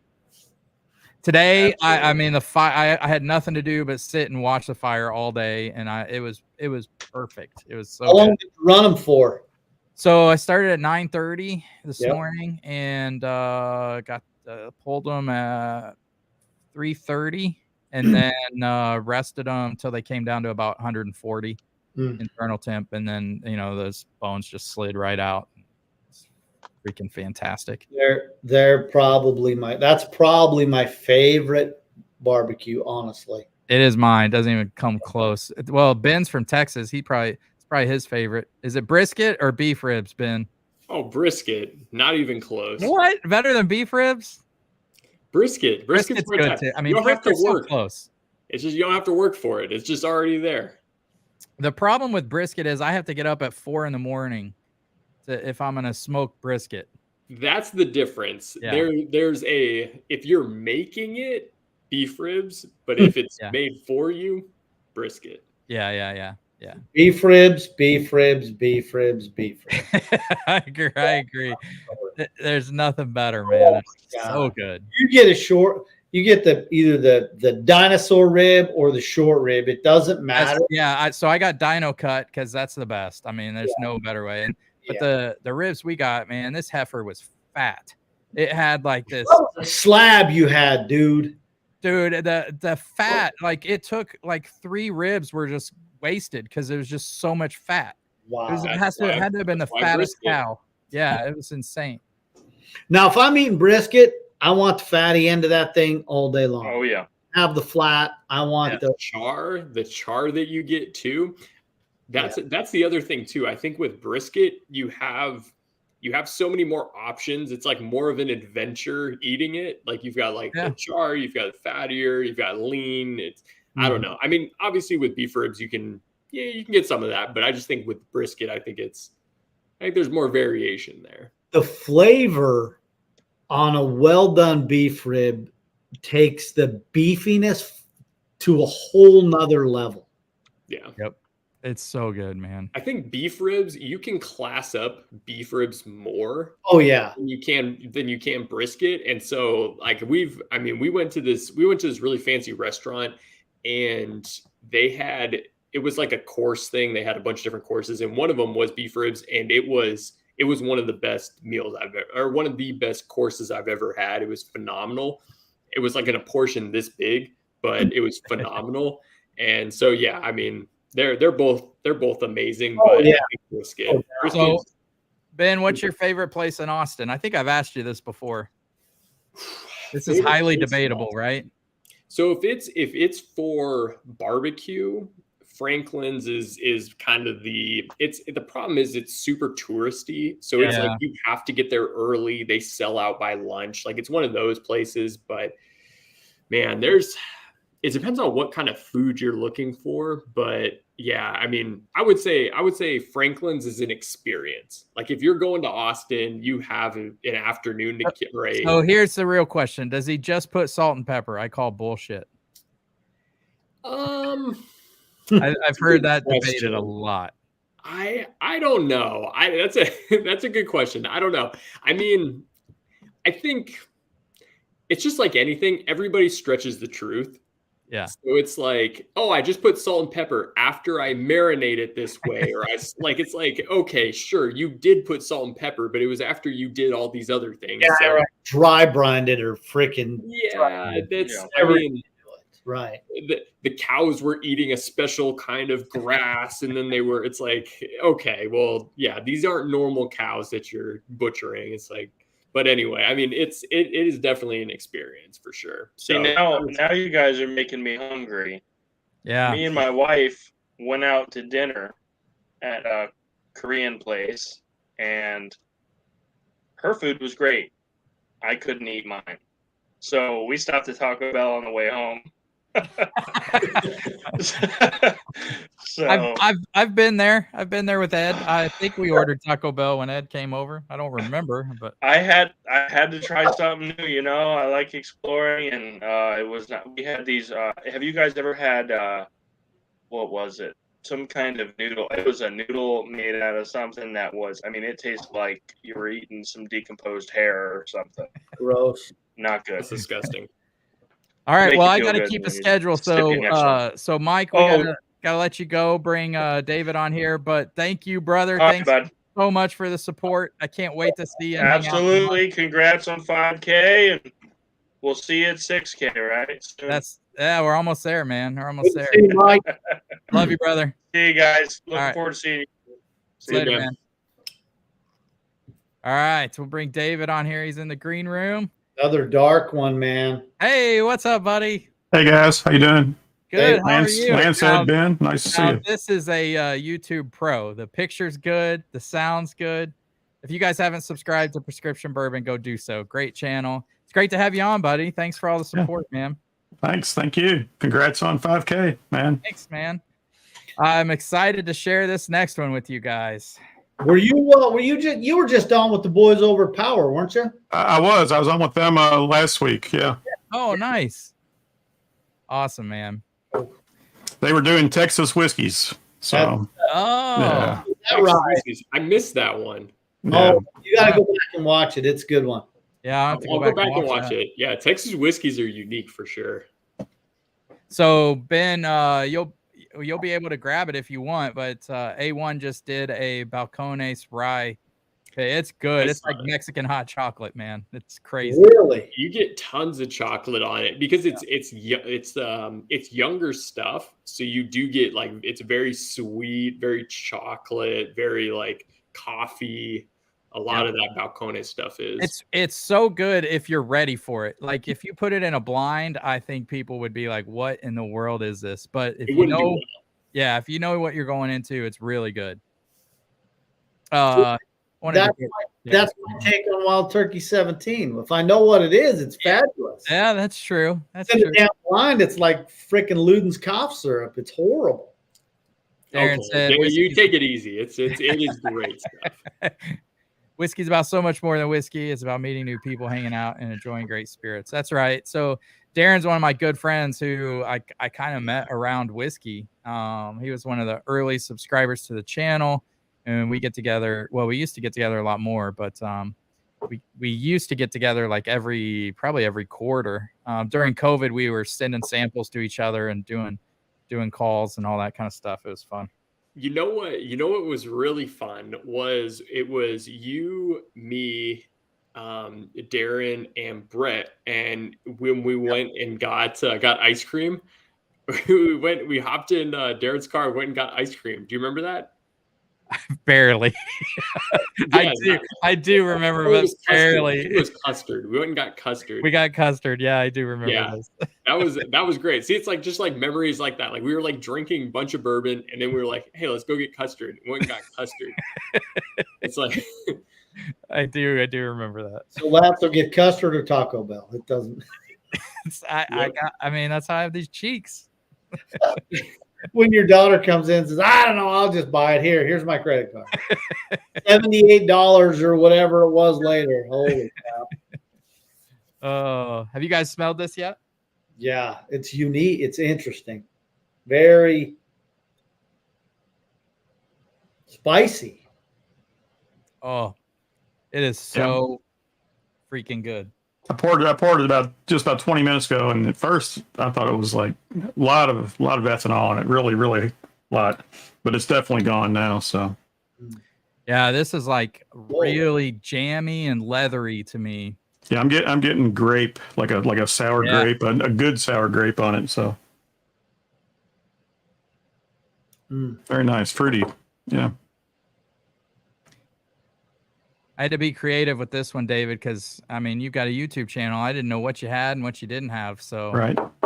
Well, while you've had other guys on, I poured a sample you'd sent me probably almost 2 years ago.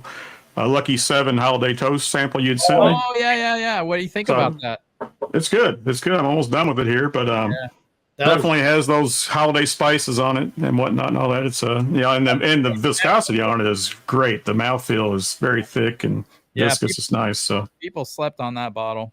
That was a memorable Advent pour. I'll tell you what. That was a great pour. Yeah. I compared it to the Peerless Double Oak, and it wasn't even close. Really? Yeah. Oh, this pour is like one of my favorites, man. It is so good. It's got so much like that sweet tobacco and leather and jam. Every time anybody says jam, I think of Dylan from. Oh yeah. Everything to him is jammy. Stewed fruit. Jam. Stewed fruit. That is the worst. Like certain tasting notes, it's like you cannot. What does that mean? Like stewed fruits. Like what kind of stewed fruits? Like what are we talking about? Right. Yeah. Stewed fruits is like baking spices, kind of. It's just so broad. The one that I can't stand. Yep. Baking spice. But I mean, I know what they mean though, because sometimes I'll taste stuff and I'll be like, man, that's a red fruit. It tastes like red fruits, but I don't know, I can't say whether it's specifically cherries or strawberries or raspberries. Yeah, it runs together sometimes. Sometimes it stands out, but sometimes it just runs together. Kind of like fruit punch, right? It's just a bunch of fruits mixed together. So yeah. Sorry, Darren, I'm just getting caught up on chat. He said that's a bat, not a cricket. That's good stuff. On your soundboard. Yeah, I was wondering what that was. It's a cricket. Okay. Yeah. Supposed to be a cricket. I'm gonna have to get a new one though. Supposed to be busting my balls, but 143 Bourbon, awesome channel and videos. Thanks, man. I don't know that I've ever heard from 143 Bourbon, so I don't know if you're new to the channel, but cheers, man. Welcome if you're new. Dusty Dan. Is Dusty Dan in the house? Yeah, I see him. Oh, I'm way behind in chat. Sorry.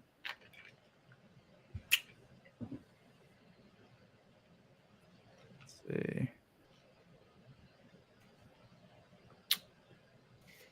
That's the thing about whiskey is you'll have a certain taste. You'll taste something and you'll think that, oh yeah, this is whatever, baking spices, stewed fruits, whatever it may be, and to you it makes sense. But when someone else is hearing that, it's like, what does that mean? Like what? Yeah. What is that? Charles said, do you spray them? Oh, he's talking about the ribs. Beef ribs. I only sprayed them once. I didn't even open the door for 3 hours. And only had to spray them once.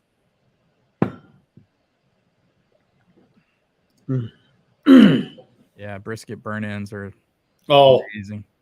Yeah, that's Whiskey RN. Congrats on 5K. Thank you. Mm-hmm. Franklin's is good no matter what he does. Seems like a cool dude regardless. Yeah. Salt and pepper only is BS. I think so too. Yeah, Tom Hanks wanted to buy Custard Cup, Ben. I don't know if I told you that when you were here. Oh, I think I remember y'all talking about that. I think it got brought up, but is that a local, like, long time custard joint, Lance? Yeah. They sold it recently, and yeah. What do you guys think on the age on this one? Oh, Philip just cracked his once in a melon. Nice, man. Let me know what you think. It's good stuff. I'm going to give one away tonight. And thank you for the 5K. Bama boy, bourbon is like a box of chocolates, he says. I'm going to say about 8 years, maybe. Doesn't taste that old. Yeah, I'll throw out 12 on it. It's got definitely has some oak on there, and and the spice lingers for sure. But the oak is there in the mid palate. So, oh, there's Dusty. Let's get this blind set up. Yeah, dude, I sent you a message on Instagram. You never replied to me, but whatever. I'm not bitter about it. It's fine. Damn. Salty, just salty as can be. Salty Yeah, beer. it's fine. It's fine. That vitriol was heavy. Sorry, Dusty. I love Dusty. Lance is a dick. I am. I'm such a dick. What do you guys think the proof is?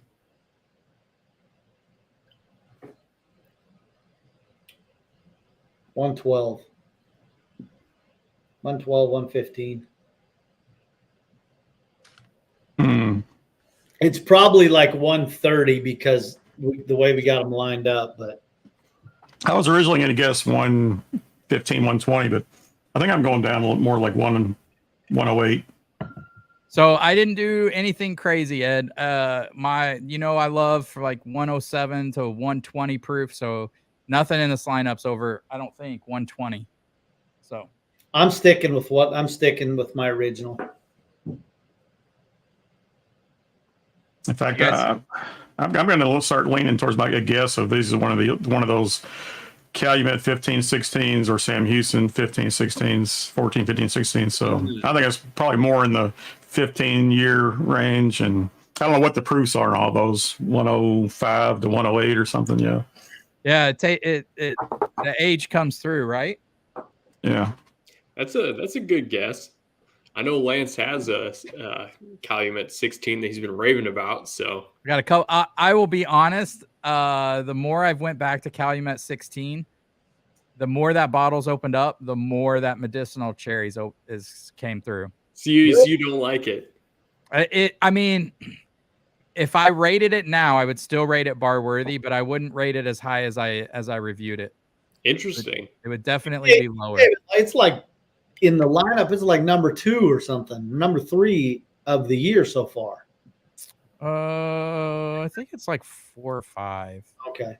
But yeah, I probably wouldn't like if like from what I've tasted so far this year, that's not probably going to you guys in our bourbon of the year blind. Oh. It might. I don't know. We'll see. We'll see what I do. I don't know. I'm still having a hard time trying to decide whether I should do, just bourbons or whiskeys or what, because everything's changing so much. You got Discovery 7 now that's really a blended whiskey. You've got, Old Elk Double Wheat, which is fantastic, but that's really a wheat whiskey. I don't know. It's hard, man. I should just stick to bourbon like we always have. I think including everything is fun. Now, obviously, if you're throwing in a rye, that's different. Yeah. I'm not gonna throw in a rye. Like tonight, I almost threw in some ryes because I got the new smoke wagon I wanted to share with you guys. But just going through, I have the 4-gate batch 19 that I almost threw in, but it didn't. None of them tasted as good in the lineup, so I took them out. Yeah, you'd have to start the night with that. Yeah, if you were doing a line, if you're doing like bourbons and throwing in a rye, it's just. Yep. I'm getting more and more nutmeg on this. Yeah, I could see that for sure. Dusty Dan, he has the samples ready. All right, let's do it, man. Let's do it. Message me on Instagram. Reply to my 6-month-old message, and then we'll set it up.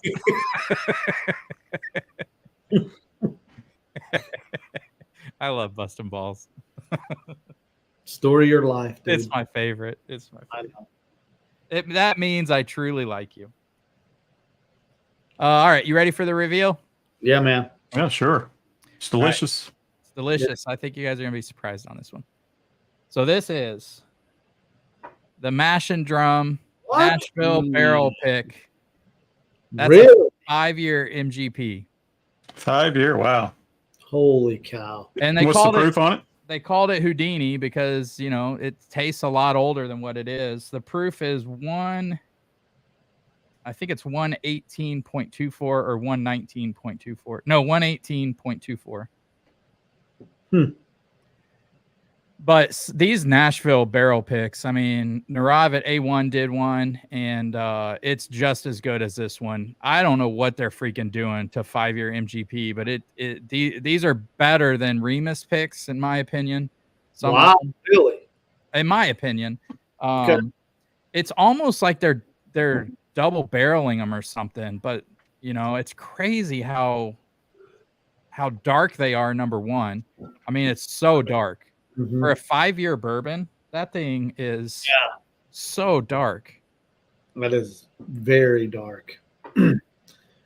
That almost leads me to believe I'm kind of with you. Sorry, it's 6 years old. It's 6, but that they might be double barreling it because, yeah. It could just be the location of where they're pulling it from too. Yeah. That too, yeah. They're so good though. I'm so interested to hear your thoughts on it when you get these samples, if you get them. I hope you do, because I put your Grander rum bottle in there, man. I know. I was sad. I was sad to see that those samples didn't come. It's like when you check the tracking, it's like delayed. It's like, what does that mean? That either means it's lost or I'm getting arrested. It's under investigation and someone's about to come to my door.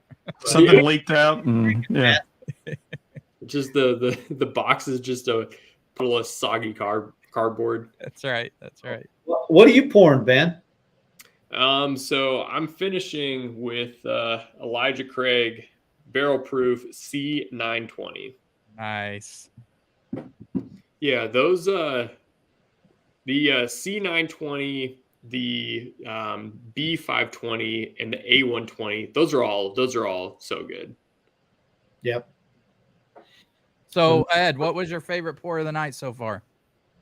Man. That Weller freaking store pick dude is nails. That right? Fire. Holy. It's either that, it's 2 or 3 are probably my favorites. One was my least favorite. Yeah. I thought that would be everybody's least favorite. It's good. I mean, it's a good pour.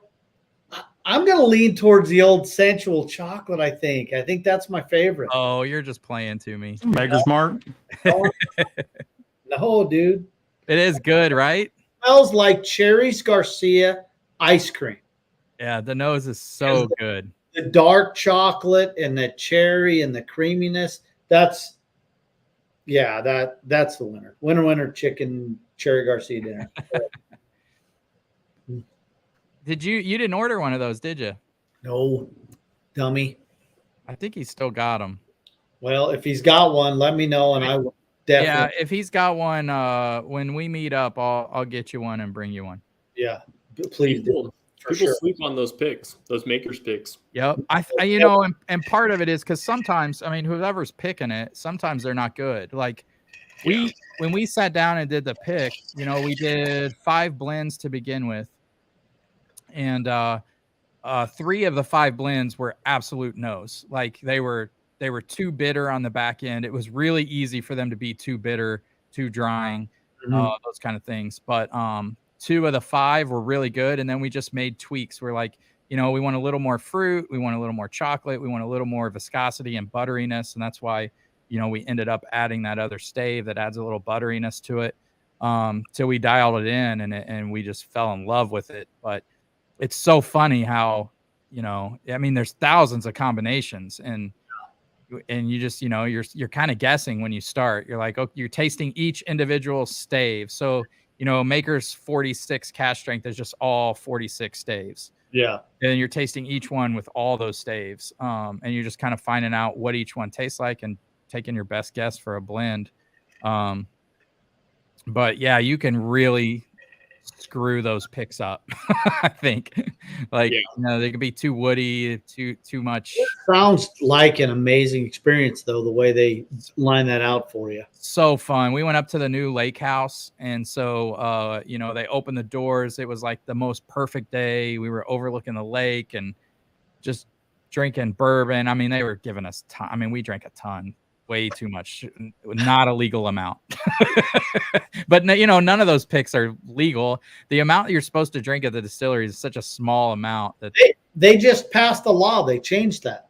Oh, they did change it because everyone was breaking the law before. No, Kentucky they just changed it.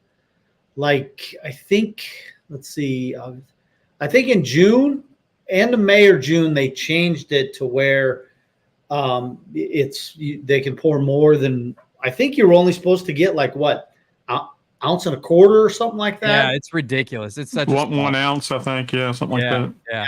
But And you now, can't do a barrel pick. Total. Like I mean, yeah. it's different. They changed it. They passed the law, and so you don't know what the total is now. I bet it's still breaking the law, but it's up over 2 ounces, I think. We 2 tasted ounces. when There you you go go. for a maker's pick. Here's what you do: you taste the cash strength first. Yeah. Then you taste each one at cash strength with all the staves. So that's another 5 samples. Okay. Then you blend 5 samples. And then you decide what your best one is. And then you pick another, you narrow it down to 2, maybe 1, and then you do another one. You're drinking so much. Maybe it's just basically like open season. I don't know. But It's so much. Yeah. That's crazy. But I hope to God they never change it because that was the best pick. It was even better than the Four Roses pick. I mean, not taste wise, but like experience wise. Mm-hmm. That's like the best for me. Have you been on a pick down there, David? Yeah, I went on a pick at New Riff recently. So New Riff Rye. Great, yeah. Yeah. So good deal, don't man. have the bottles yet, but they're on the way. So yeah. Awesome. Well, hey, David, thanks for everything. Thanks for the support. You do a great job on your channel. Appreciate you, man. Thanks for coming on and sharing a pour with us tonight. Yeah, well, thank you. And you too. Great job. All right. Cheers, guys. Cheers, brother. Take care. I'll be back for the pour of the whatever it was. You want to just stay on for it? Sure, I can stay on for it. Sure. All right. Nobody else is in the green room, so we'll just keep you on. Never mind. Not goodbye. The only one that pays more than $40 for internet tonight. Yeah. That was quite the burial that you just did. A plus. This is very dark, by the way. So I after Ben's text, I just couldn't help it. I'm like, yeah, you're right. I'm rubbing off on you. Yeah. All right. So for the celebratory pour, we are having this is a store out of Mahomet, Illinois. It's AJ's. This is 140 proof, 9-year private barrel from Elijah Craig. So dark. Look at that. Very dark. Very, very dark. 140 proof. Oh, it smells so good. This is a good pick. I'll tell you guys that. It is a good pick. While you guys, I'm going to let mine open up a little bit. I'm a big believer in letting something sit for like 10 minutes before going in and actually tasting it. Yeah. That. Oh, Ben, you said you've never been a fan of those Penelope toasted picks. I've had some that are good and some that taste young still. And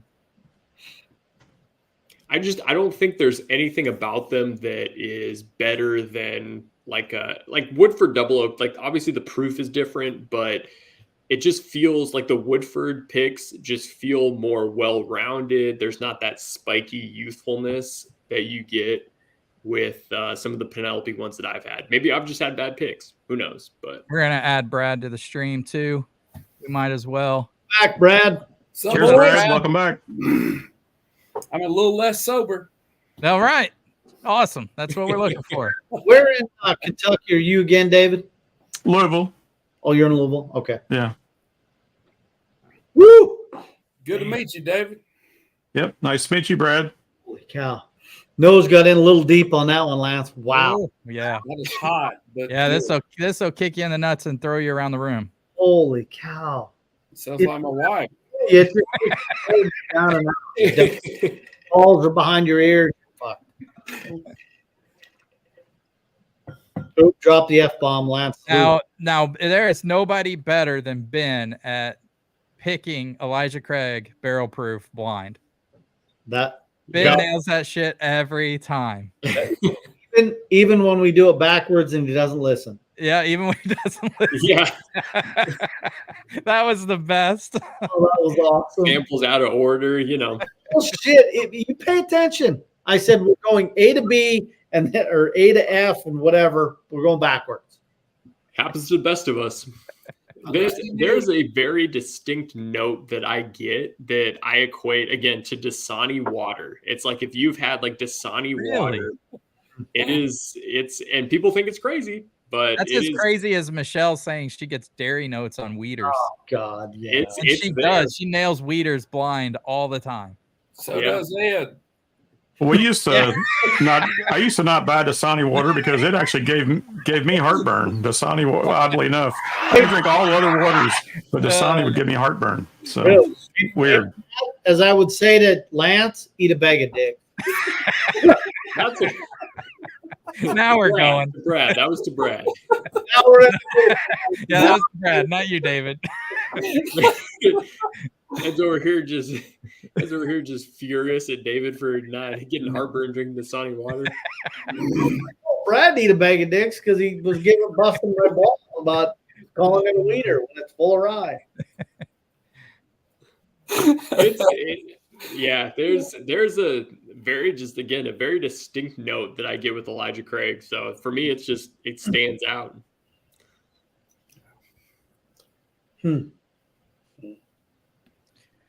Elijah Craig Barrel Proof B522 tonight. Thanks, Jim. Yeah, everybody should pour some Elijah Craig Barrel Proof if you've got it. That's right.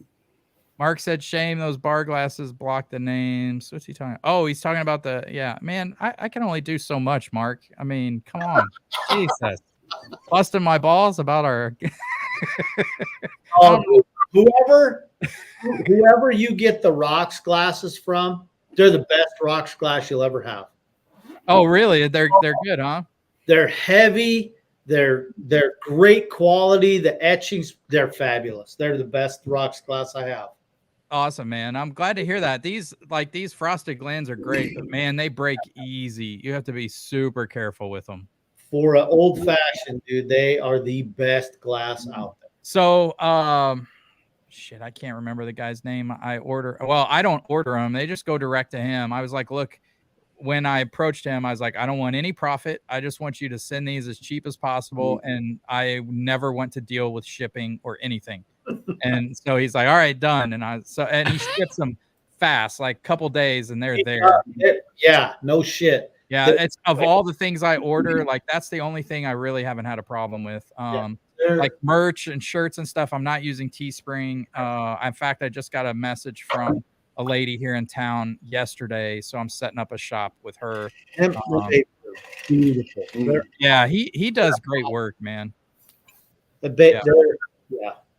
If you're gonna pour yourself old fashioned, get you a Tornado whiskey rocks glass for sure. Lance, are those still available?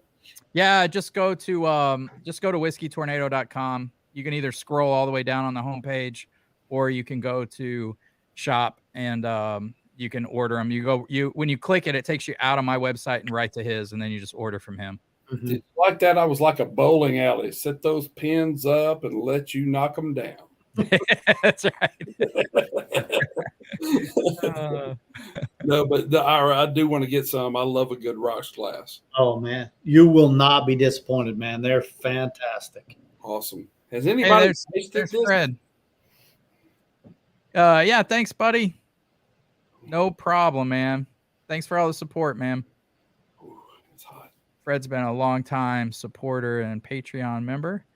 C. Davis is in for the giveaway. We'll do that. I don't know, maybe in 15, 20 minutes or so, we'll do the giveaway. We've got lots of bottles to give away. So we've got the Elijah Craig Barrel Proof A1 pick, the Weller 107 pick, my first barrel pick, which is the Stellum 1 and a Melon pick.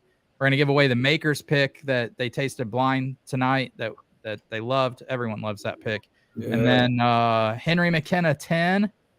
Ed, were you giving away something tonight? Or Uncut unfiltered. Yeah, Smoke Wagon uncut unfiltered as well. So we got a lot of bottles to give away. Ed, are you a big Smoke Wagon fan? Not really. It's okay. I mean, I don't mind it. I just I know a lot of people out there like it better and would appreciate it more than I do. So I'm like, I got it at a place in Georgia. They had a whole bunch of them, and so I picked it up, and I've never opened it. And I thought, what better? I'll give it away at the 5K. So yeah, nice. I really enjoy the uncut, unfiltered. I probably had a couple that weren't that great, but the rest I've had, probably 6 or 7, they've been really nice and creamy and flavorful. I will say one of probably still to this day top 3 pours of my life was a pour I had with Lance. Was that a single barrel, Lance? Yeah, that was a Smoke Wagon single barrel pick. Yep. It was fantastic. It tasted like creme brulee. Yep. It was really good. It was amazing. Oh, wait, we got Ed Bell's back. We'll see. Hopefully his microphone's better. What's up, Ed? Welcome back, buddy. Welcome back. Cheers, Ed. Yeah, your microphone sounds better too. Before I was getting a lot of static, but it sounds better. It's an AirPod. There you go. There you go. Did you pour this yet? I've had a couple drinks of it. It's fantastic. It really is. I mean, it's just ECBP all day long. You wouldn't think for a second this was anything else. Yeah. Would you think it's 140 proof? No. I wouldn't. The whole thing. On the first sip, I would say yes, but after that, no. It sips a lot easier after the first sip. So it's got some of those great fruity notes that I got from like the A120 batch that I absolutely love. It's got some of that in there. It drinks hotter than the 2021 ECBPs, but it's not hot overall. Yeah, you wouldn't think it was hazmat. No. And I've had a lot of like Stag Juniors that are lower proof than this that just come across like diesel fuel. They fight you and they squeeze the shit out of your chest and this does not do that. Yeah, Stag Junior will kick you in the balls and throw you across the room against the wall. Yeah, they will. Get ready, they'll beat your ass. That the flavor just continues to open up for about 2 minutes. It seems like. Oh, honey, not peanut. So dark. Mm-hmm.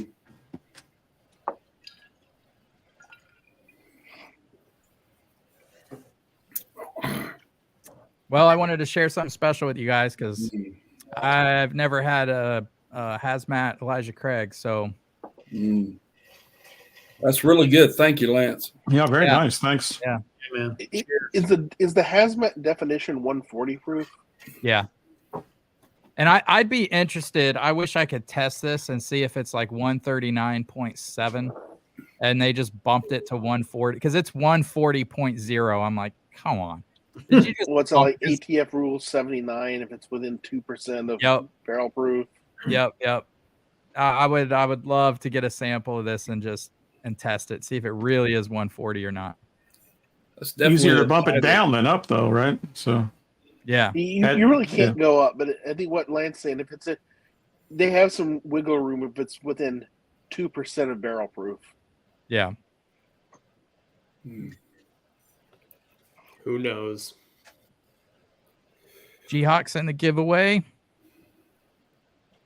My man Ben, you keep a track still? Could you imagine if I was just like, oh yeah, that's right. Dude, that's exactly what I would do. Good thing he didn't have anything to drink tonight.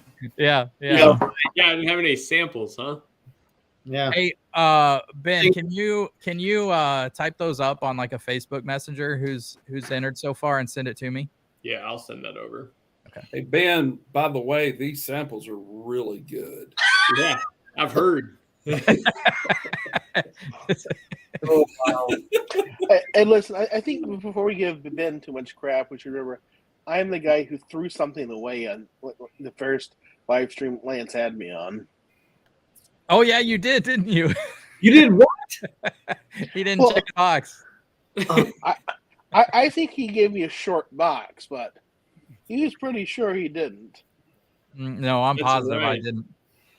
Oh shit! I don't trust anything Lance says anymore. So Well, that's fair. That's fair. You should He have does like seen the me bus going balls, through the that's box. for sure. I do love to bust balls. On the last live stream we did, I think it was until the end that I realized I mixed up some samples, right? Yeah. That was Yep. I double, triple checked and even took pictures of this flight, so I know they're in the right order. You should have seen me going through the box today, making sure there's only 2 things in there. Well, that I'll tell you, Lance, that Maker's Mark pick was so good. Awesome, man. I'm glad you like it. I'm glad it's so fun to hear what people think of it blind. Wonderful. Because I think, of course, I love it, but I know we helped blend it, so you don't know how much of it's your own bias. Sure. The funny thing with Maker's Mark is the recipe's printed right on the label. If anybody wants to reproduce it with their pick, they just know the launch code. Yep. It's not the same, Ed. Yeah, I mean, technically, every batch of their cash strength is a little different in proof, so I guess it'd be a little different, but not a lot. Not a lot.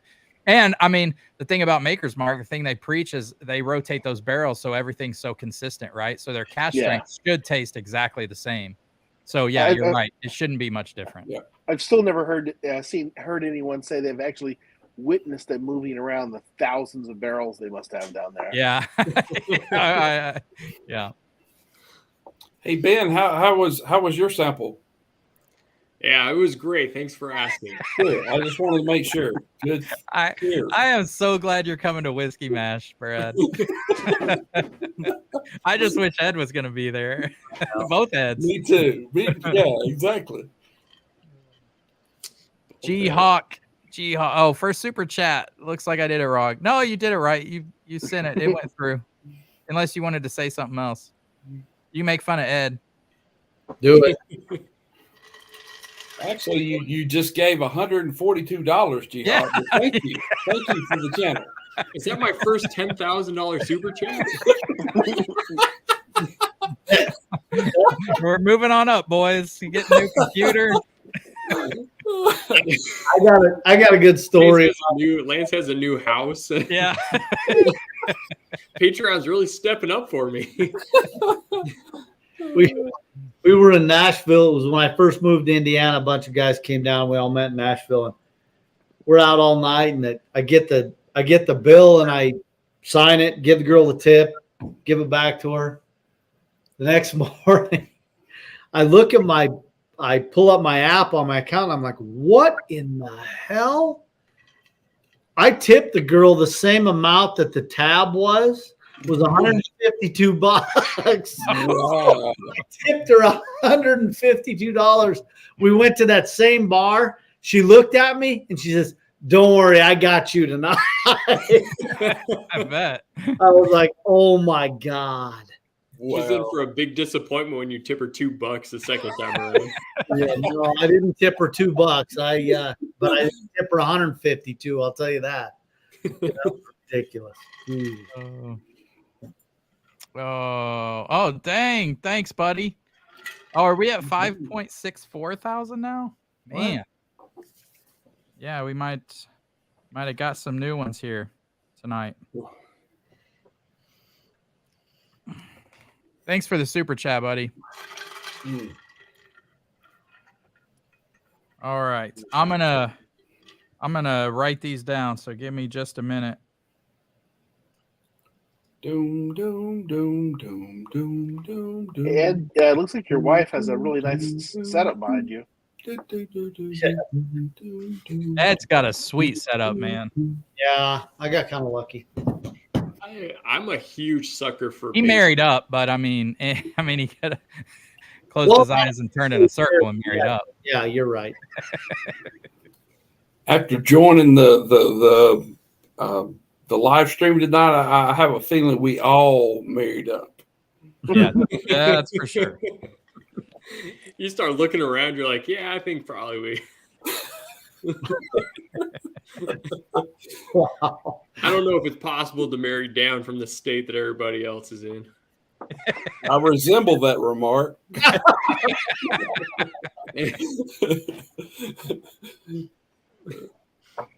What were you saying, Ben, before you got? Oh, I said I was a sucker for basements. I said it's because they were talking about your setup. If just being in the basement, like a finished basement, there's no better feeling. No better feeling. Especially when you're in high school and dating a girl who's got a finished basement. Just saying. I do not have. I have 2 daughters. I do not have a finished basement. There's no chance.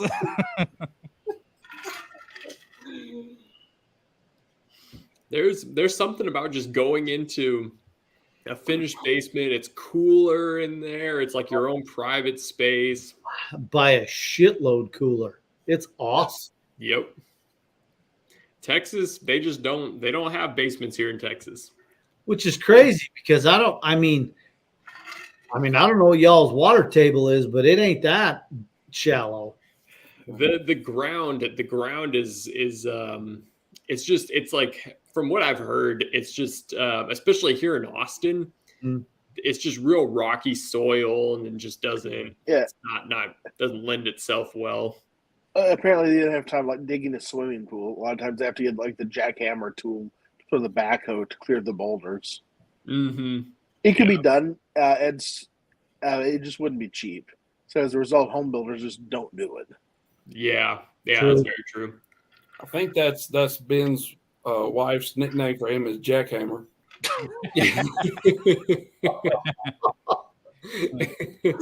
Man, it's the next sticker.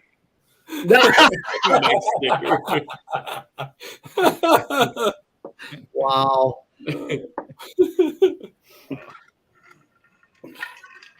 All right, I got all those written down now. We'll go. Let's go like 10 more minutes on super chats, and then we'll cut it off. All right. I'll just post. If anyone else wants to call in, there it is. I'm always a little nervous when I post that. So what so far, what are y'all's favorite bottles this year?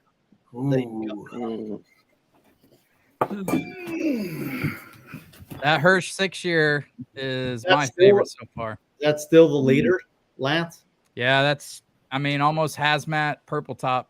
It's so good. You had it. You and Ben had it. I had it. It's good. Yeah.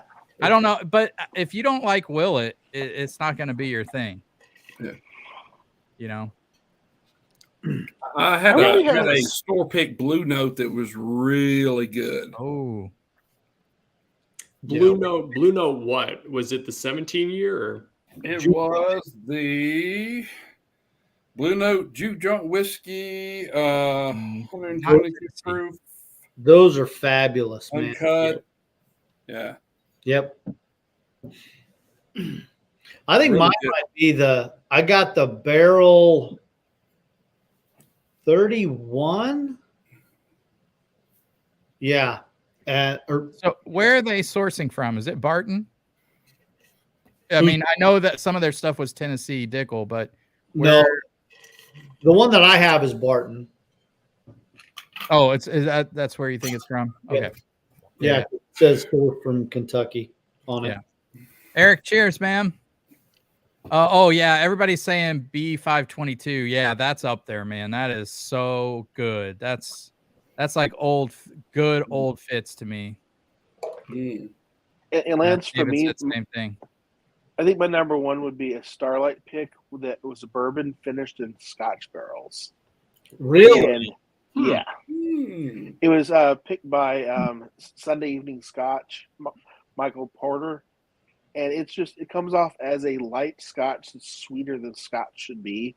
Like the Scotch is definitely there, but there's some sweetness from the bourbon added in.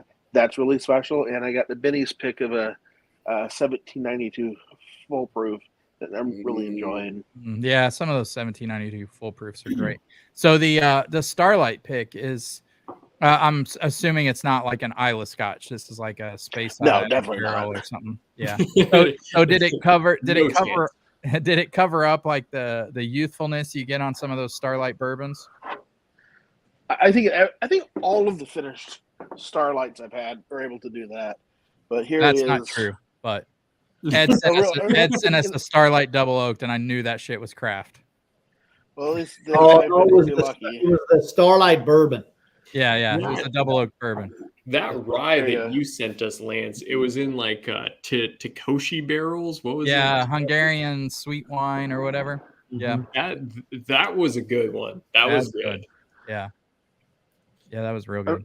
I really like the DDNs. I got a honey barrel from Starlight. A bourbon finished in a honey barrel. That was. I'm a big fan of the bonded triple mash from Jack Daniel's.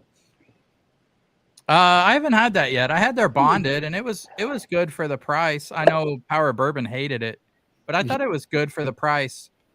I think triple mash is better. I passed on that one time because it wasn't at my store, and I haven't seen it since.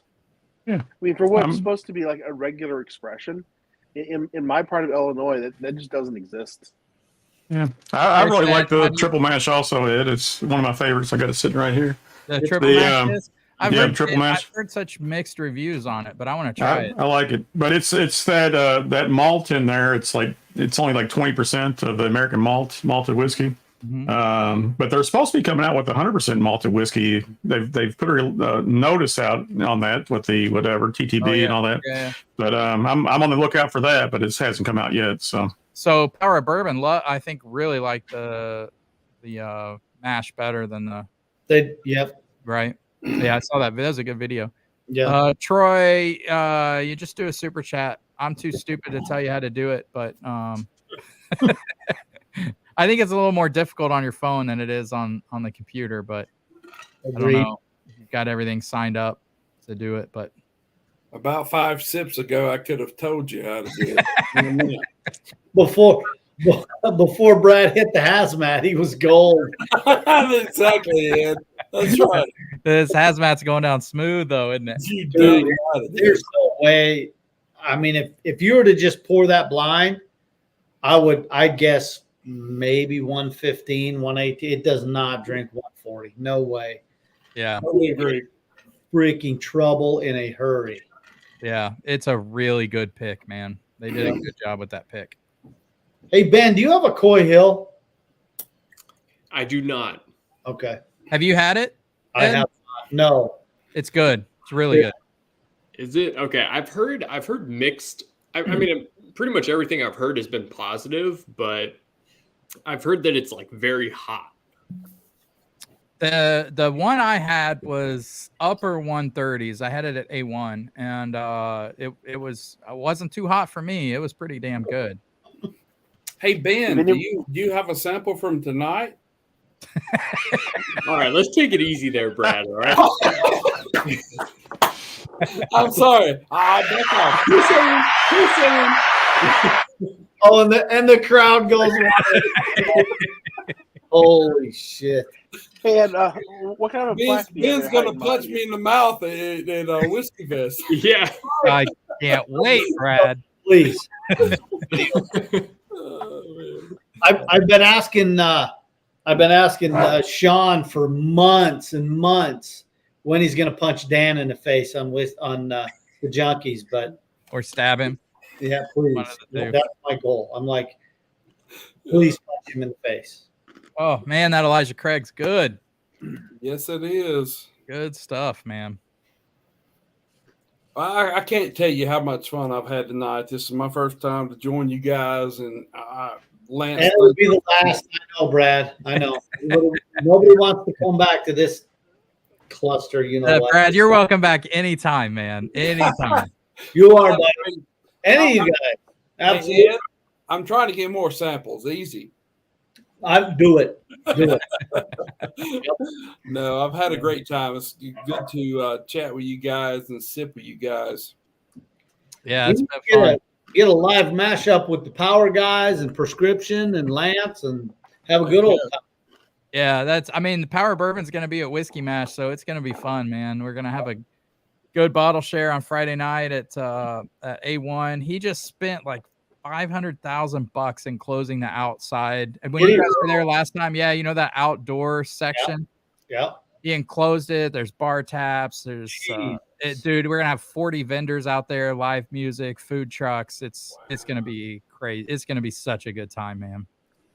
Hey guys, a question about the Elijah Craig here. Is Yep. that dominant sweetness toffee? I mean, possibly. Definitely has those like cinnamon toffee notes I get in Elijah Craig, but I have a little bit of fruit on it, which when Elijah Craig has fruit notes, I love it. It reminds me of A120, that A120 batch. Yeah, that sweetness goes away so fast. There at the very first, and it goes away to oak real fast for me.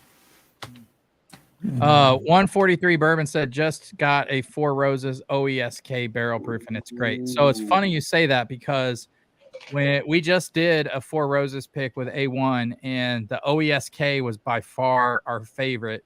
And when I posted that OESK was the one we went with, Jason from Mash and Drum sent me a message and he's like, "That's so funny.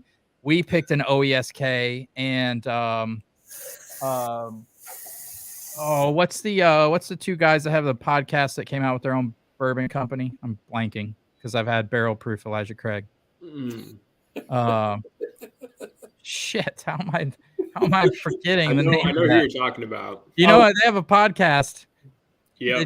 Bourbon Road? No. God damn it. They got Randy Sullivan? Not him. No, Cecil and Kenny. What's Bourbon company? Bourbon Pursuit.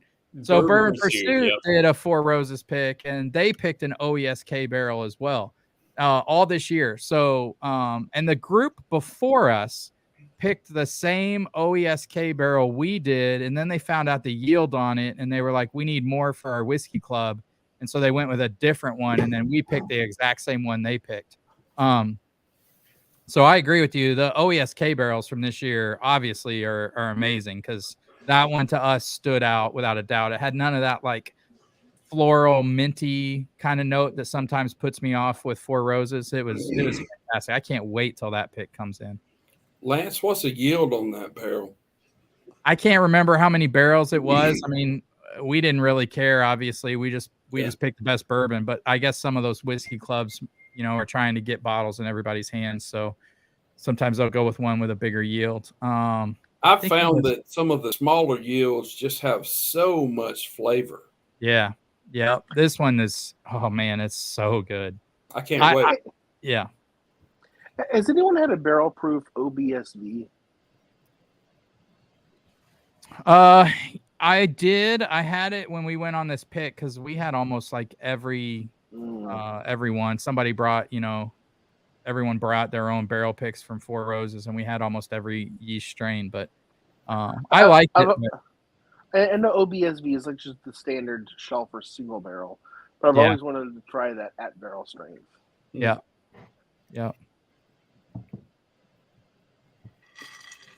I was really worried when Rutledge retired, but they're still putting out some good juice. But I thought Rutledge he's one of my probably favorite master distillers ever.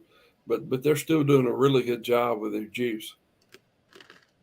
Yeah, I mean, what we tasted was great. I mean, well, there were like 4 barrels that were good, and I really don't like that. Like if I get floral or minty, too much minty, I'm out. And sometimes Four Roses is like that for me. Mm-hmm. But so we got rid of all those barrels that were minty. Their 125th year anniversary is one of the top 5 bourbons I've ever had. You bringing that to Whiskey Mash? I'll be happy to. I'll be happy to.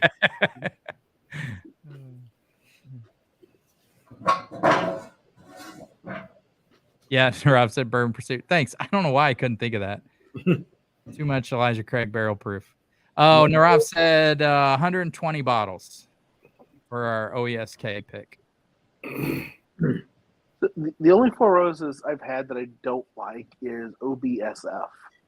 And maybe it was that particular single barrel, but I've just been scared of that OBSF anytime since. That's the herbal notes. That's the one you gave me, right? From our meetup? Could be. Yeah, I like that bottle, but it does have minty notes. I really liked OBS. Yeah, I can never remember these launch codes. So Yeah, Narav.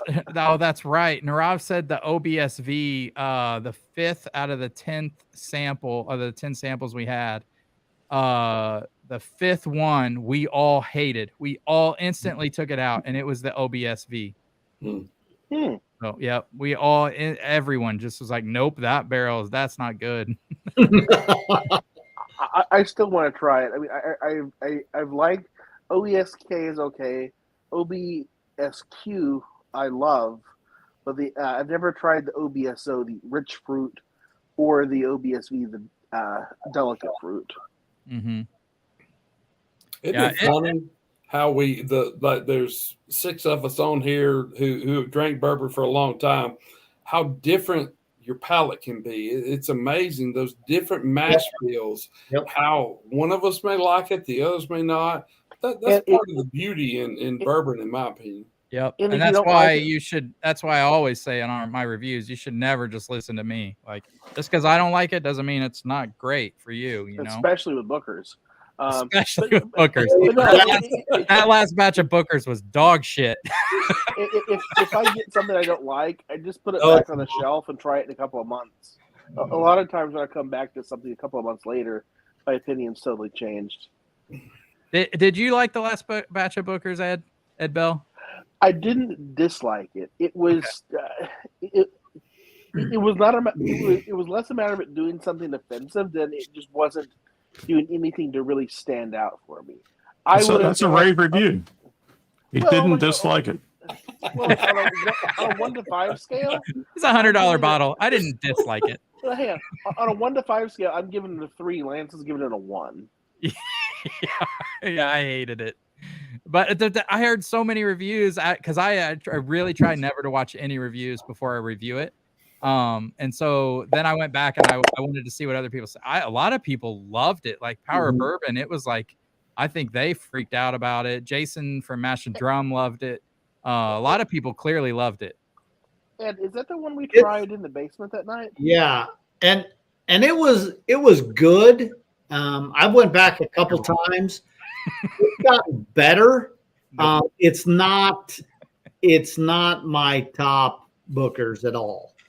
And the last Booker's I bought is Granny's batch, which I really enjoyed. But yeah, Granny's I haven't bought one since. Bardstown batch was fire. Okay, Bardstown batch is the best Booker's I've ever had. Well, wait. Oh. Wait, didn't we have Bardstown batch? Oh, I did. I think I shot a Friday Night Flight with Bardstown batch and Country Ham. And you picked Bardstown. I did. I picked Bardstown batch over Country Ham. Yep. DMC, I think you had the most intelligent comment here about not buying. That sounds like an insult, Ed. No, I think everyone should do this. Just leave the Booker's on the shelf where it belongs. And then I can go and get it and put it on my shelf. Yep. I wouldn't buy Booker's if I didn't have a channel to review stuff. It's just. Well, you keep it that way, and you keep telling people not to buy it. I will do that for you, Ed. I buy it at most one a year is what I buy. So yeah. No. You should leave it. It's not worth your money. Take that money, mortgage your house, and go get a Bardstown Discovery. Yeah, Bardstown Discovery is fantastic. You watch your mouth. I mean, that's the best $165 bottle of whiskey, or $135 or whatever. And godly number it is on the shelf for you all day, Lance. Go ahead. I appreciate it. You're a good guy. And that's what I'm doing with the Bardstown Discovery. I own one bottle of the Discovery 6, and for the price, I'm just not going to buy another one. Yeah. Did you try Discovery 7 yet? No, I'm not going to. Okay, that's good. I'll take that money. I'll take that money. I'll buy a single barrel Knob Creek and a Booker's and. Yeah, buy all those lumberyard batches. Yeah, and my thing is New Jersey and left them there. I remember when it was $49.99 a bottle for Booker's, and it was a great value at that price. I can't. That was in the Great Depression equation into it because because you don't want to lose the argument. I can't go back and buy the bourbon I didn't want to buy when I wasn't into bourbon that seriously. So to me, I don't care.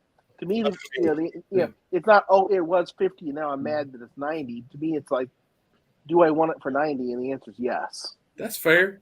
Yeah. Ben was like, I remember when me and Booker No were sitting on the porch together in the rocking chair, throwing the pigskin around. And right. Yep. Making biscuits. That would be the coolest thing to like be able if the old Elmer T. Lee was still around, like being able to sit and have sit around and taste whiskey and have a conversation. That would be the coolest thing. Yeah, their marketing is better than anybody's. I'll tell you that. The batch stories on the card, it's fantastic. Have any of you guys done the tour at Jim Beam post-COVID, like when they reopened recently? It's an amazing experience. I was able to get down there a few weeks ago just for I had a concert in Cincinnati. We did a New Riff tour and the Jim Beam tour. They put a lot of time, money, and effort into that experience. And it's just a really cool tour. And they have a tasting at the end, which brings in, that's why I brought this up, Lance, that they actually have the beaten biscuits there to clean your palate. Oh, nice. And they've got a restaurant now too, right? Did you eat kitchen there? table. Yeah. Did you eat at the restaurant, Ed?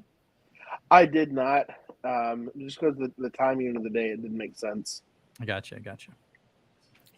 I don't know what timing of the day has to do with eating. I know you can't tell that with me, but hey.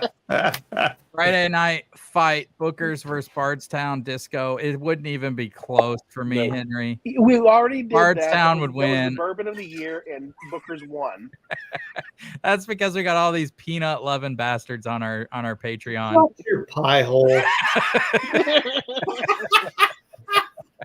I They mean, outvoted us. go ahead. But that's the cool thing. I think I love that you guys vote on our Bourbon of the Year and not me. I love that about it. So, but I will say, I knock on Booker's a lot, but that Bardstown batch was amazing. It was really, really good. Yeah. Booker titties is still one of the funniest things I have ever seen on the internet. Dude, I'm so glad you said that, Brad, because I almost lost a friend that night. I was sitting there editing, and I was like, I shouldn't, but I can't deny the world of Booker's titties. I'm telling you, amazing. What you needed more of was Aaron's shuffle. Now that was yes. That's some quality programming. That was freaking at an elevated vantage point too, no less. I think only like 400 people have watched that vlog, and I think it's pretty packed full of good moments. That's I was trying to figure out how the big guy got himself up there, and then before I figured that out, he starts dancing. Oh yeah, he's up there, and I think Ben coerced him into the truffle shuffle. Yeah, Brad, I briefly considered taking clips of Booker's titties and playing it tonight, but I already thought I was walking a fine edge, and Ed's just now forgiving me for it, so I didn't do it. Fair enough. So Brad, I take the brunt with the Booker's Rye crying tears. So yeah. Yeah, I appreciate that. Put it up, Lance. Come on now. You want it up? Don't be afraid. I mean, it's really a good picture. That's Ben's handiwork. It was actually a wheated bourbon, but whatever. It's like, this is the best weeder I've ever seen. Right now. Well, this is coming from a turkey. That WB Saffel at the beginning, it's just weird. It doesn't taste like a normal bourbon. It doesn't have any of the vanilla, the caramel, butterscotch. Like, all of that stuff is out. It doesn't have like just the. It was mostly honey and nuts to me. Honey and peanuts. Just something about the way that hits my palate. It almost tastes bitter to a degree. I mean, it's one of those I want to like. I think it's a turkey guy I should like, but it just doesn't work for me. Roscoe says country ham is his favorite. Yeah, country ham's great. Good batch. Congrats, Lance. Been watching you from the start. Awesome, man. Well, thanks for commenting. It's always good to hear from you guys. There's a lot of people that watch that don't comment, so always good to hear from you guys that sit back. I don't know if I'm kicking ass, but we're having fun. You ought to start pulling the trigger on a couple of these bottles, Lance. All right, you want to do the giveaway here? Yep. All right. So, dang, we have 70 exactly 70 people in the giveaway tonight. So let's see here. Now, I never saw more than 30 people in the chat. How do you get to 70? So we got all our Patreon members are automatically entered. Okay. And then the other 20, 22, 23 people that did super chats tonight. There you go. There it is. All right. You want to do that one first? Sure. All right. So I've got all these random. Let's see. Brad, you want to pick a number between 1 and 70? 24, please. Let me send you the most updated list. Hang on one second. No. Oh, geez. I think I got it. So the last one I got was Pat Biddle. Was there any super chats after Pat? Yeah, there was one. Oh, All right, okay. there you go. We got 71. There you go. Oh, Mark just entered. Is he good or is he out? Yeah, he's good. We'll put him in. Absolutely. He's guaranteed to win, man. All right. All right. So let's see. What'd you send that to me on, like Facebook? Yep. Okay. Oh, here we go. So I don't know if y'all are Major League Baseball fans or not, but my tribute to the greatest broadcaster of all time right there. The man, the legend. That voice is the best storyteller you've ever heard. Agreed. Oh, All right. yeah. Thanks for Mark. covering the Appreciate Dodgers. you, You man. need to fill time with stories. What'd What? you say, Ed? So you're covering the Dodgers all those years. You need to fill time with stories. Okay. How many series have you won? All right, 24 is Paul Madden. Paul Madden. You're the Madden only. gets the smoke wagon. Congrats, Paul. uncut. Yep, that's all you. Give Lance your information. He'll send it to me, and I'll send you a bottle. Yep. Let me see here. So, Congrats. smoke wagon uncut is Paul Madden. All right. Next, we're going for the Henry McKenna 10-year. David, you want to pick a number between 1 and 71? No, wait. Yeah. 1 and 72. I'm sorry. 1 and 72. Let's go with 72. 72. That is Mark. Mark What? that just got in. What turkey bottle is that, Ed?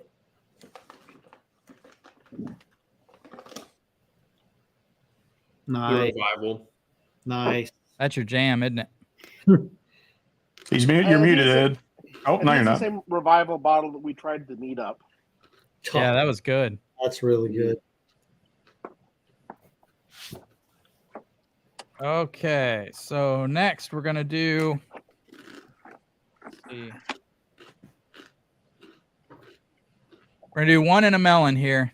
Oh, So our first barrel pick, which I absolutely love. So let's see. Ed Bell, you want to pick a number between 1 and 72? Let's go with 46 46. because I turned 46 on Thursday. you do? Well, happy Yeah. damn birthday. Happy Happy early birthday, Ed. You're old as shit. Yeah. No, I'm old as shit. He's just old as lesser shit. I don't know, Brad. I might have you. I'm 50. I'm 52. Oh, you got me by a year. So that is Joseph Carroll. Joseph Could we have Carroll. Ben demonstrate the motorboating? Just Congrats, in case people aren't clear. Joseph. Good job, Joe. Congrats, Joseph. All right, next I'm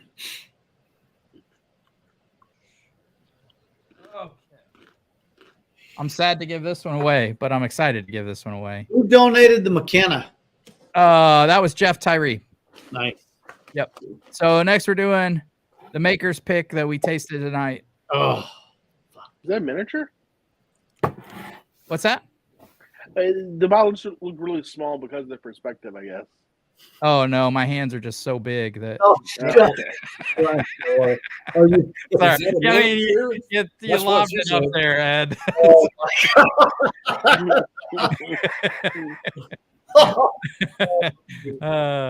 All right, Ben, you've got number between 1 and 72. 13. 13. Hey, that's David. Prescription bourbon. Oh, awesome. All right, congrats, buddy. All right, David. Excited about that one. Yeah. man?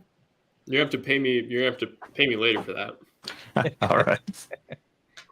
All right. That one. Okay. Next is the Elijah Craig A1 pick, 8-year, 132.5 proof. This is a killer Elijah Craig pick, guys. I went on Elijah Craig pick. This pick is better than the one I was on. So, you know, you're limited to like 3 picks. So they only bring out 3 barrels. So it's kind of tough, but this one is good. This one's really good. So, all right, Ed Sturger. All right. Number between 1 and 72. 1 and 72. Well, go with my age, 51. 51. Let's see. Oh, can't read my handwriting. That is Henry Turner. I think that says Henry Turner. Congrats, Henry. Good job, Henry. Okay. All right. My favorite one of the night. I think this is the last bottle. So this is the Weller non-chill filtered A1 pick. And that's for the Patreons, right? Freaking fantastic. Oh, Henry Turner's still on. Awesome, dude. So you guys just need to email me at thewhiskeytornado@gmail.com and give me your address and we'll get those shipped out to you. So, all right. Last one. All right, Brad, you want to take the number here? Number between 1 and 72. 1 and 72. Give me 10, please. 10. Colton Davis. Colton Davis wins. Congrats, the Weller Colton. A1 pick. Nice. Awesome, man. Congrats, everybody. I am excited to send these out to you. Have you try these. You're going to love them. There's not a bad pick in the bunch. So, Hey, Lance, were the picks mainly people in the chat or was it mainly Patreons? no. So we had, let's see. We had 3 Patreon members and 3 non-Patreon members. So, yeah, that worked perfect. Yep. Yeah. Cool, man. Awesome. You guys poured anything else? I have some Calumet 16-year I'm sipping on. It hadn't turned to Luden's cherry yet, but I'm going to take care of it before it gets there. There you go. You got to drink that one fast. If that's a note you don't like, you got to drink it fast. Yes. I don't mind that. I like cherry forward stuff. Yeah, you'll love 16 then. Yeah. Is it more medicinal than the old Russell's 10-year before 2022? No, not to me. Not to me. Which one did you pour, Brad? The 16, 16. Calumet 16. Okay. The 14 was like a big old case of Luden's cherry cough drops. It was terrible. That's just my opinion, but the 16 is much better. Yeah. I have a friend of mine who fell in love with the pre-22 Russell's 10, and he's looking to find that medicinal cherry. Now, he is also one of the cheaper friends I have, so if I tell him that 140 Calumet's his answer, he's probably not going to, do anything with that information.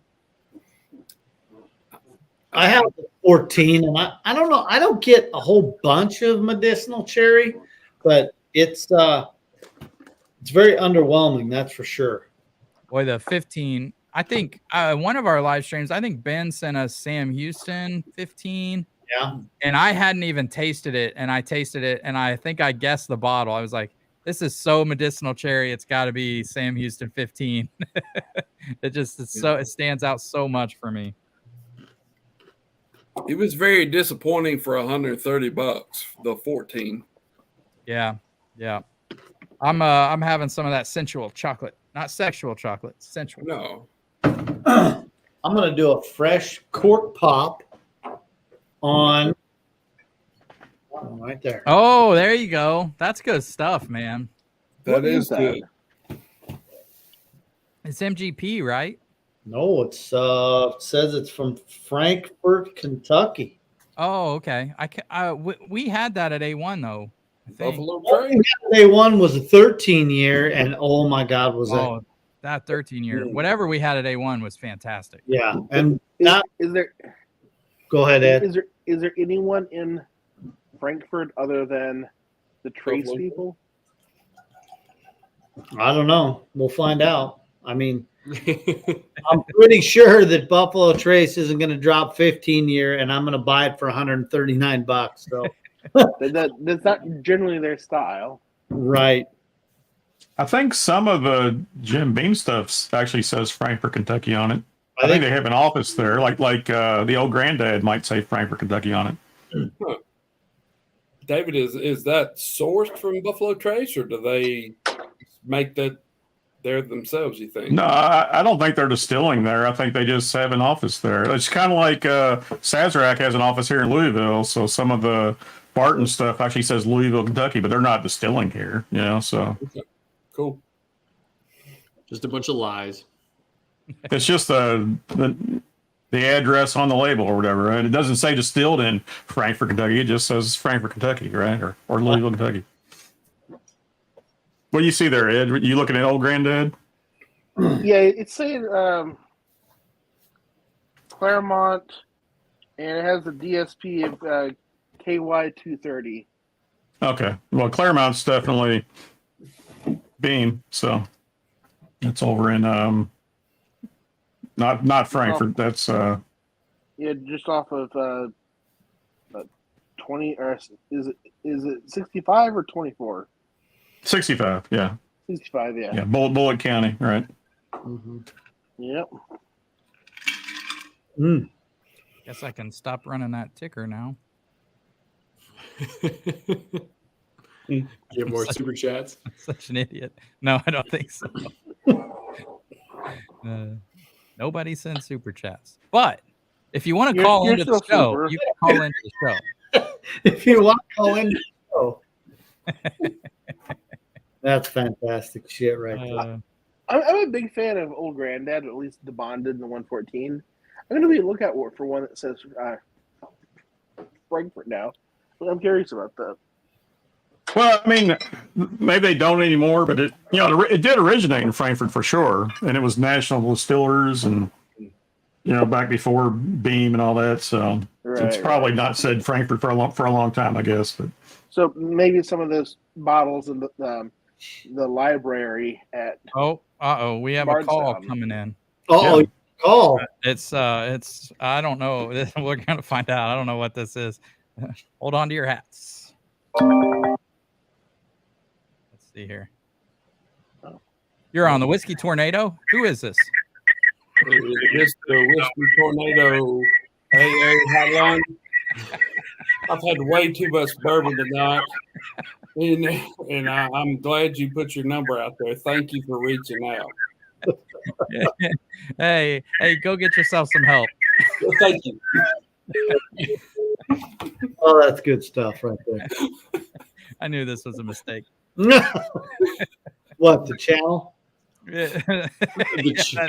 That's fair. Just kidding. Hey, I just checked the 114. It says Frankfurt and Claremont. There you go. But there's no way that any of that distillate is from Frankfurt, though.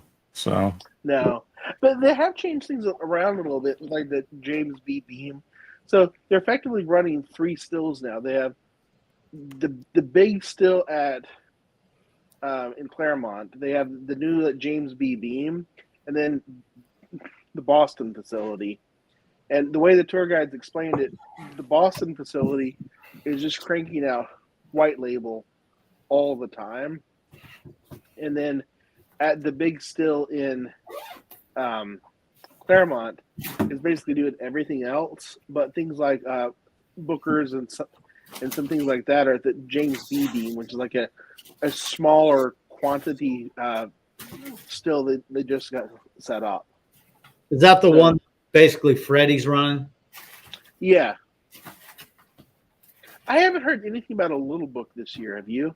Mm-mm. I mean, No. that's normally a summer release, I think. Mm. It'll have some of that brown rice in it. Little Book 4, make all the jokes you want, but that was just a delicious brown sugar, explosion.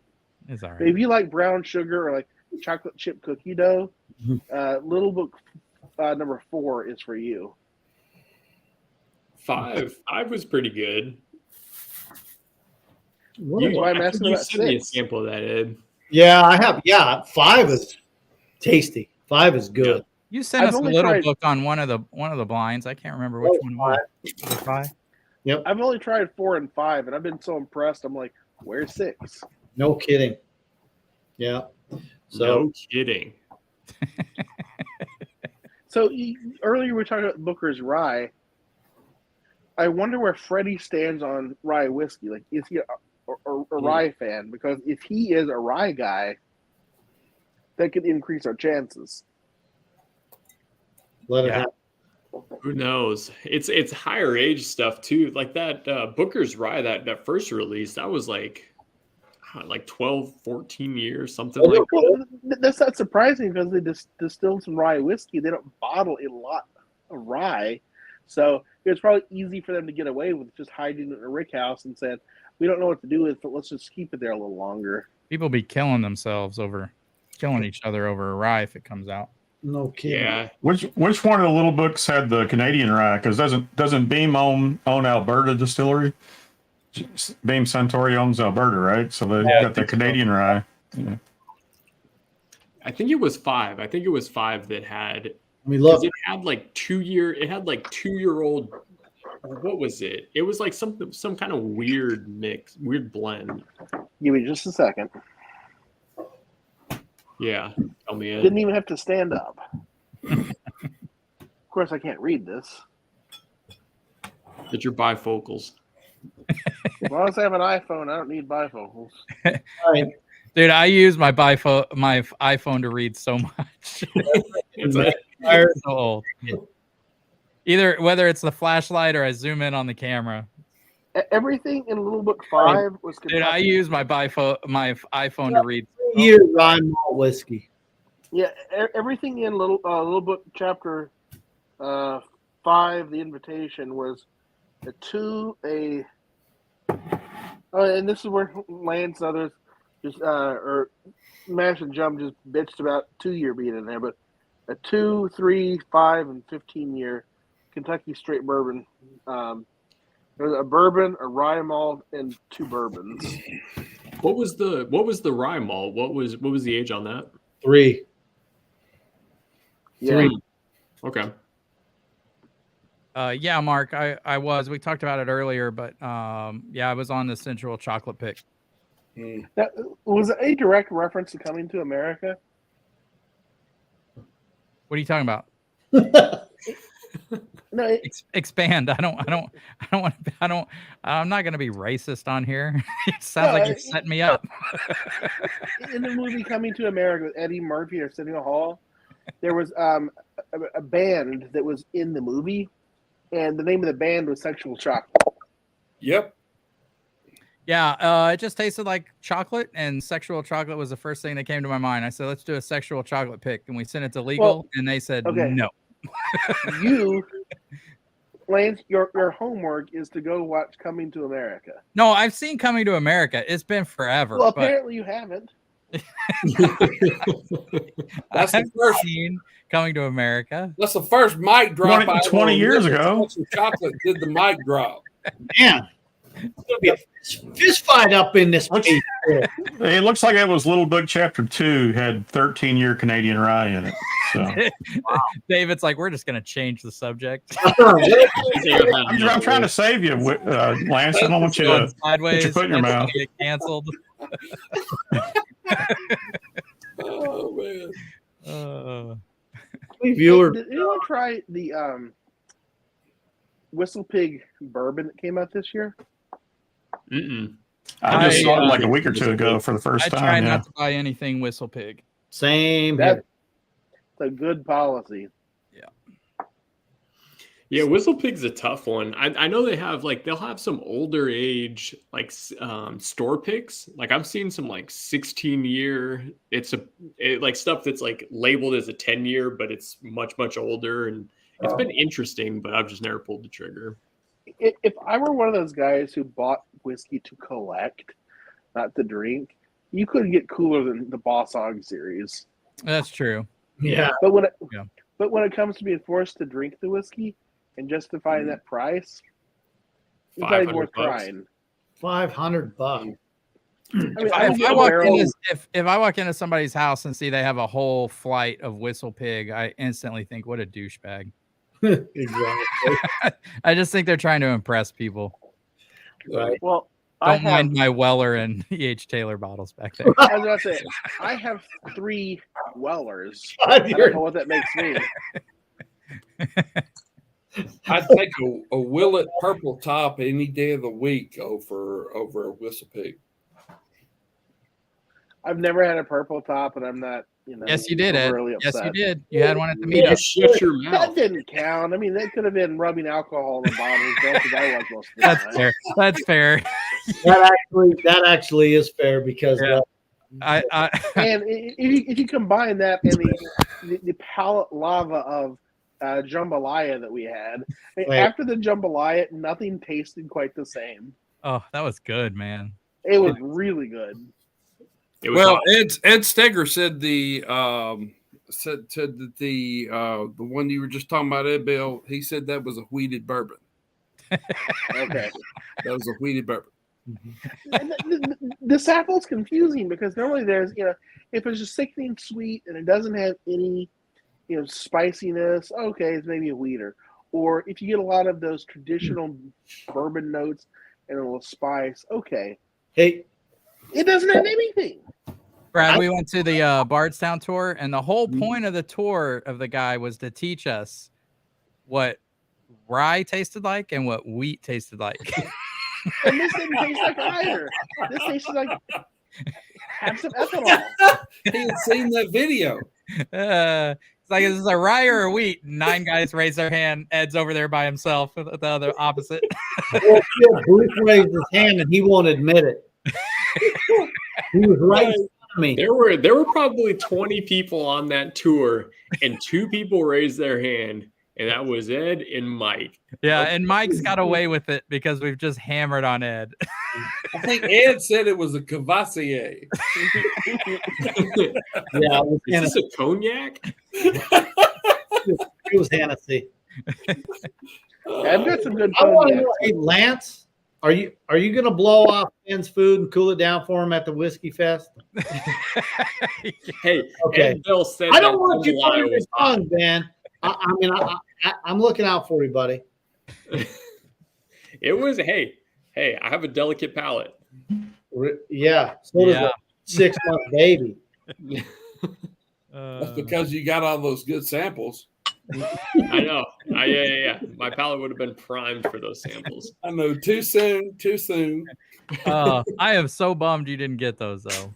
Well, I got a bottle of rum in my sample pick that is really good. They're gonna show up like a week late. Just David's over there hiding that bottle. I just saw him put it behind another bottle in there. He's like, I ain't saying a word. What did I do on the last one? I fucked the last one up so bad. Yeah, you sent it back to yourself. Yeah. Freaking dipshit. You went out and grabbed Ben's samples. You're like, no, this is wrong. Mailed it back to yourself. We mailed each other samples. That's right. We mailed each other samples. You got the samples I sent you, and you're like, this isn't right. The lady at UPS is like, this is the weirdest thing ever. I'm like, I know, you fuckhead. Send it back to the right person. So not only did I have to then send the samples, I had to resend them because I got them back next day air. She's like, none of us can figure this out. We're gonna have to like move this up to some managers like way up the line. I'm like, well, get your shit together. You got this poor lady fired. Oh my God. So yeah, guys, the last 2 live streams we've had, apparently Ben and Lance can't get it right. It's just not working. It's the last three. Because it was yours where we had the mix up, where it was mostly me, but we had the mix up, and then it was Lance, and then again it was Lance. Right. Well, no, it was you because you moved to Dr. Seuss land to a town called Pflugerville. That has nothing to do with it. And the people at UPS are like, there's no way this is a real place. They're like, we're just going to hold this here. Yeah, we're just going to hold this. We're not sending it to Pflugerville with Cindy Lou Who. They probably, yes, they sent it to Whoville. God dang, that's hilarious. Ben, did it give you even a moment's pause when you're ready to buy a house or move to this town and that's the name? Did you think, oh man, I'm going to have to spell this every time? And it starts with a P. Years. Starts with a P. Yeah. I'll be damn. I didn't know that. Yeah, Pflugerville. Yeah. P. Starts with P. Yeah, Friday. Well, Ben, I'm going to save you because being a longtime fly fisherman, they make a fly reel brand that is called Pfluger. And I've known that name for a long time. So I'm saving you, Ben. Thankfully, Ed's here to save me. That's right. He won't save me, but I'll save him. So go ahead, Lance. Put it up there. Go ahead. Come on. Do it. Which one? This one? That one. You douchebag. Kind of looks like a younger Ed. Yeah. He does look like a younger Ed with hair and a stash. That's right. Is that really you? I think that's what Ed looked like back in the 80s. I can't wait until they beat the brains off of the Illini. They're ranked pretty high again, right? Every year. Every year. Every year they fail, but it's fine. Who was that's ranked high? Gonzaga. Ed likes every team that's not in where he lives. He just likes teams that are like Dodgers, Gonzaga. Yeah, Dodgers, Gonzaga. Hold on. Let's back up. I grew up in Montana. I can like whoever the fuck I want. Okay, that's fair. That is fair. Yeah. Wait a minute. Here you go. Remember that mic drop thing? Boom. Yeah. Well, I will say this: Gonzaga did win that championship back in. Oh, sorry. No, they didn't. Yeah, you're right. You're right. My bad. You're right. No, it's all good. But Georgia did. Georgia did win it last year. Yes. And who they beat? Yes. Yeah, you're right. And they beat my team. They beat my team. You're right. They did. It only took them about 16 times, but I know. You're right. But hey, you know what? What it'll say 100 years from now? W. Always. Yeah, W. Right there. Championship. That's right. Yep. Kirby Smart's just counting them hundreds all the way to the bank. He just keep counting that money. That's all he's doing. Yeah. I miss Kirby. He was a heck of a defensive coordinator when he was with Bama. Woo. He's a heck of a head coach now. I hate to say it, but he is. Yep. Hey, what do you think, Ben? Are you pleased with Sarkisian as the coach for the Longhorns? He ain't a Longhorn fan. We'll see what happens. You're not? I'm not against Longhorns. I didn't grow up here, but okay. I definitely watch them. It's a weird it's a weird thing with Texas because you've definitely got people that are diehard Longhorns fans, but you've got a lot of people that are moving in here. So there's not that same. I think a lot of people have kind of grown tired of what Texas used to be. It's kind of like USC for football. Yeah. It's like they used to be great, and so you've still got a lot of people pumping money in, and you're just not getting much for it. And so it'll be interesting to see. This year will be telling. Hey, I went to USC, and we have never been great. I mean, eventually my University of South Carolina Gamecocks might win something. yeah. But, it's going to be a long time. Is USC in the Big Ten yet? They're soon to be in the Big Ten, right? I mean, it's an SEC school. Yeah, no, I know, but UCLA joined the Big Ten. I'm sure USC is. Oh, they both are joining in 2014. We're talking about two different USCs. USC I'm talking about the USC founded before Lewis and Clark stumbled into California. Oh, you're talking about the Gamecocks. That's right. You're a Gamecock? Yep. You didn't know did you sleep through that whole thing? He played the band and the whole 9 yards. Yeah. Yep, I sure did. I knew he played in the band. I didn't know you went to USC. Yeah. Go Cox. That's right. Damn right. That was the first thing my family and I saw when we moved to South Carolina. Yeah, we stopped. No, well, we stopped at a gas station before we got to Columbia, and there was a young girl. She was driving a white Volkswagen Rabbit, or the one that was maybe a cabriolet. The one that was the convertible, and she had a bumper sticker that said. Sure. Well, she had a bumper sticker on it that said, "You can't lick our cocks," and I was like, "What the hell is this?" I thought it was the Bible Belt. No, that's down there where Brad lives. That's but in today's world, if that was today, you'd never know. Yeah. David's over there in the corner goes, "What in the fuck am I doing on this channel?"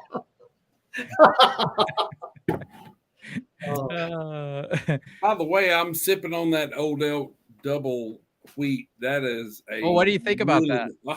Oh, that is a really good pour, dude. I'm in love with that bottle. Yes, it is. The problem is, it's crushable. Yeah, it'll get you in trouble. Oh yeah. The problem is it's expensive MGP. What? Have you had it, Ed? No, I don't buy rebottled MGP. Oh, shut your mouth. It is so good. Don't buy any more of it. You keep buying Bookers. That slaps the shit out of Bookers. I cannot justify paying more than the MSRP on Remus for any rebottled BS craft story. I don't care who your master distiller is or where you used to be the master distiller. You pay $100 for 6-year-old batches that's talking about biscuits and lumber yards. I'll pay for MGP. Wow. It's getting real now. I'm getting white bread and peanuts on the note for this Booker's. I like a lot of things other than Booker's. This is slightly more peanut forward than the last Booker's. I should go out and buy Discovery 6 for $130, rebottle it, come up with some horseshit story, and sell it for $300 a bottle. There you go. This one batch is about a lumber yard, and it's more peanuts. Yum.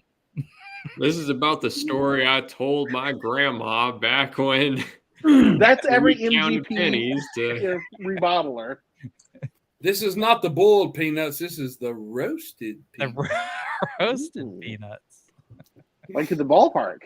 Now, if they come out with a Booker's batch called D's Nuts, I'm in 100%. and then it comes with the lyrics for "You're covered in nuts." I'm in all the way on that. In the movie. The Heat. Yeah. I should just take my George Remus, come up with some bullshit story, pour it in a new bottle with a fancy label, and start selling it. Because that's basically half the craft distillers on the market. See, D's Nuts would be a must buy. I agree. All over that. Their marketing team's slagging. That's why blind tastings are just the truth. Yeah. Wait, you don't like any of the Remus batches, Ed? But that's direct MGP. I'm not paying for some bullshit fake backstory. That's MGP bottling their own stuff. So I'll buy that. Remus 3 is fabulous. Yes, it is. I think I have the 4 and the 5. Remus 5 and 3 are both really good. Yeah. But I'm not going to buy Nulu. I'm not going to buy Old Elm. I'm not going to buy half of the bourbon aisle in those stores because it's just the same liquid with a different story and a different price. Oh, man. I kind of get that, but man, I've had Nashville Barrel. I was with you. Like, I'm so sick of like 4 to 5 year MGP. I'm with you. But then I have a Nashville Barrel that's freaking amazing. I have so much MGP I can't get rid of it. I offered you something like, that shit's all the same. Which one did you offer me? I offered you like the representative, the senator, the presidential dram. Oh yeah, all that stuff. No, I don't want that stuff. It's just MGP. He offered you the 6-month white dog. We offered you straight out to Vendome, man. Hey, Lance, is there anyone still in the stream, or is it just us? No, there's like 20 people. I don't know why, because I'm sure I should have been canceled by now. But I appreciate all 20 of you. Absolutely. Nope, we just went down to 19.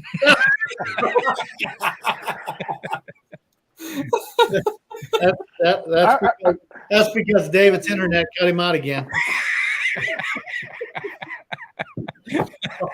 Sorry. Hey, plus Ed. Hey, Lance, here's a Remus 5 for one of those 19. Oh yeah, send that over. I'll take that. I'll take that since you don't like MGP. Send that over. Yeah. I don't like it for the price. I wouldn't buy it again. Oh my gosh. I bought 3 bottles and they were all, well, they've all been good so far. And they're all we went back up to 20. His internet came back. Yeah. It went back down to 19. It went out. And Lance, I'll be honest, the only MGP that I've been really excited about was that Sweet Caroline that you were smart enough to get that I was dumb enough to pass on. Oh, that was good. That was a good bottle. Did I put that in the Advent? Yeah. Oh, the Justin's House of Bourbon pick. That was a good pick. The Remus, Remus what was that? What was the A1 Knob Creek that I bought from Rob that he still hasn't, given to me? brown butter. Brown butter, yeah. That's one of the 3 or 4 he still that hasn't given to me. Like he's taken gonna my money, but deliver it not to you. rendered the bourbon. Well, in his defense, you waited like 4 months to let me know, and I don't. In his defense, I should have expected it to be out the door the next day. Was he mailing that to you, or were you picking? I thought you were picking that up because you were making a trip down. I thought you were picking that up. Yeah, it's quite the problem. There was like a 2-week period where, if you're a Patreon, we'll ship it to you. That didn't work. No, that was for the barrel picks. Yeah, I didn't get that either. You got that? Which one didn't you get? It's got so much whiskey he forgets. The only thing I have is Motorboat because you sent it to me. Okay. What other ones did you order that you didn't get? Booker's Titties.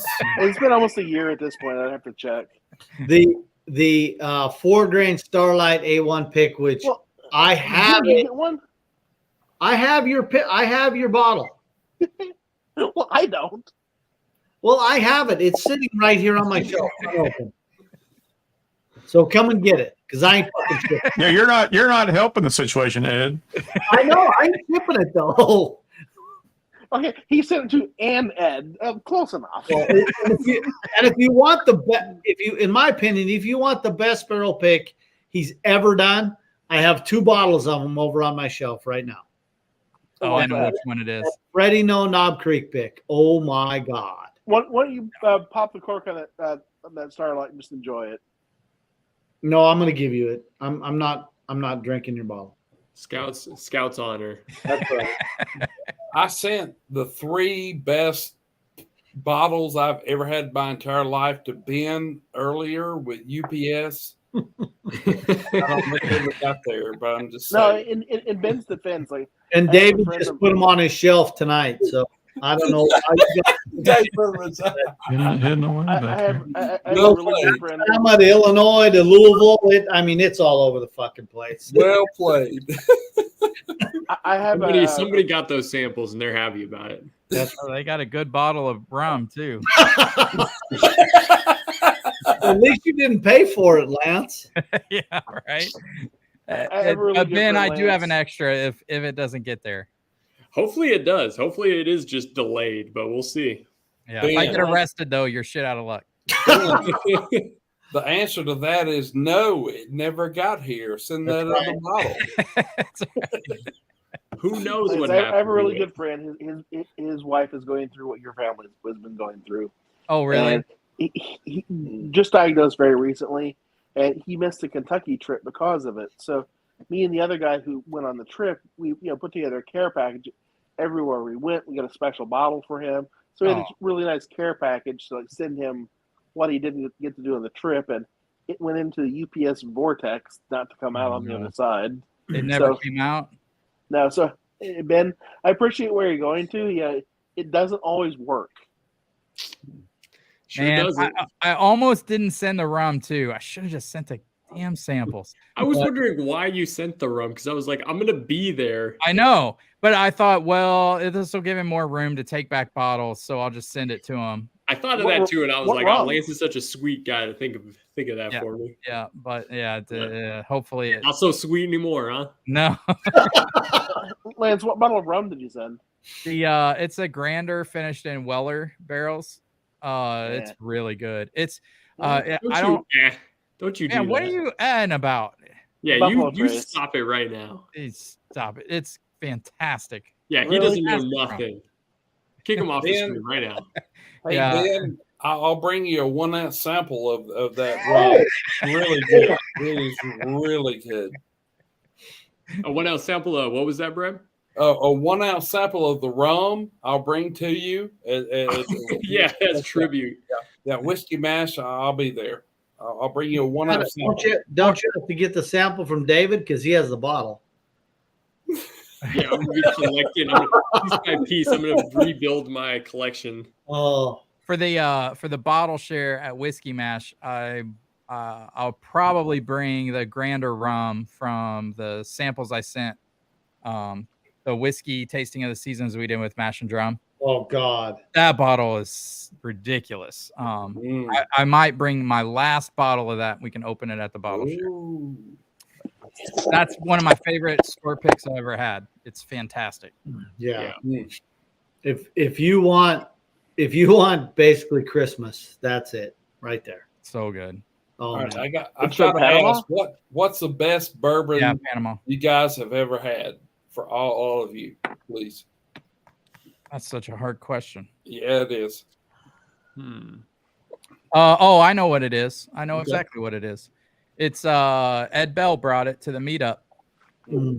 It's Oh, the wild turkey. the single cast nation non-chill filtered wild turkey pick. Yep, that bottle right there is the best bourbon I've ever had. We signed that one, What? didn't we? Is I that think we signed it. Yep. I think I wrote something dumb on it. that was pour of the weekend Lance had? That was. I mean, I dream Well, about like that bottle. it's downhill from here. You got a backup? No, are you serious? It Wow. This is the one from this year. Oh, that's the one from this year. doesn't matter. It's that's ridiculous. Yeah, this is from I think this was Tyrone G. This one is from McBrayer. Is that the And 9-year or the 12 that they did? This is the 9-year. Okay, I just read Rare Bird's review of it. Yeah, Have you tried it? I'm waiting for that.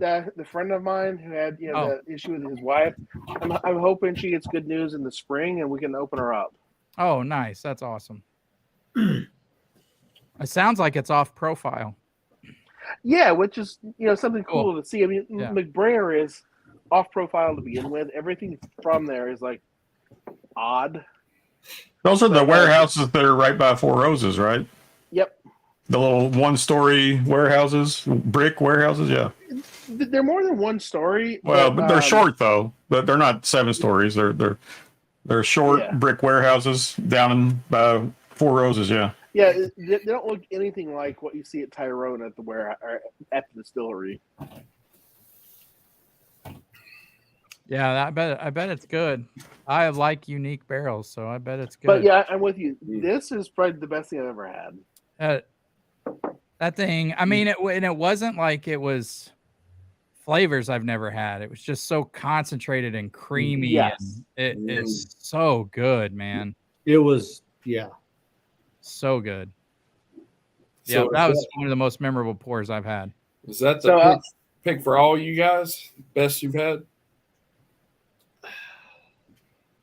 I know it's hard. It's a tough question.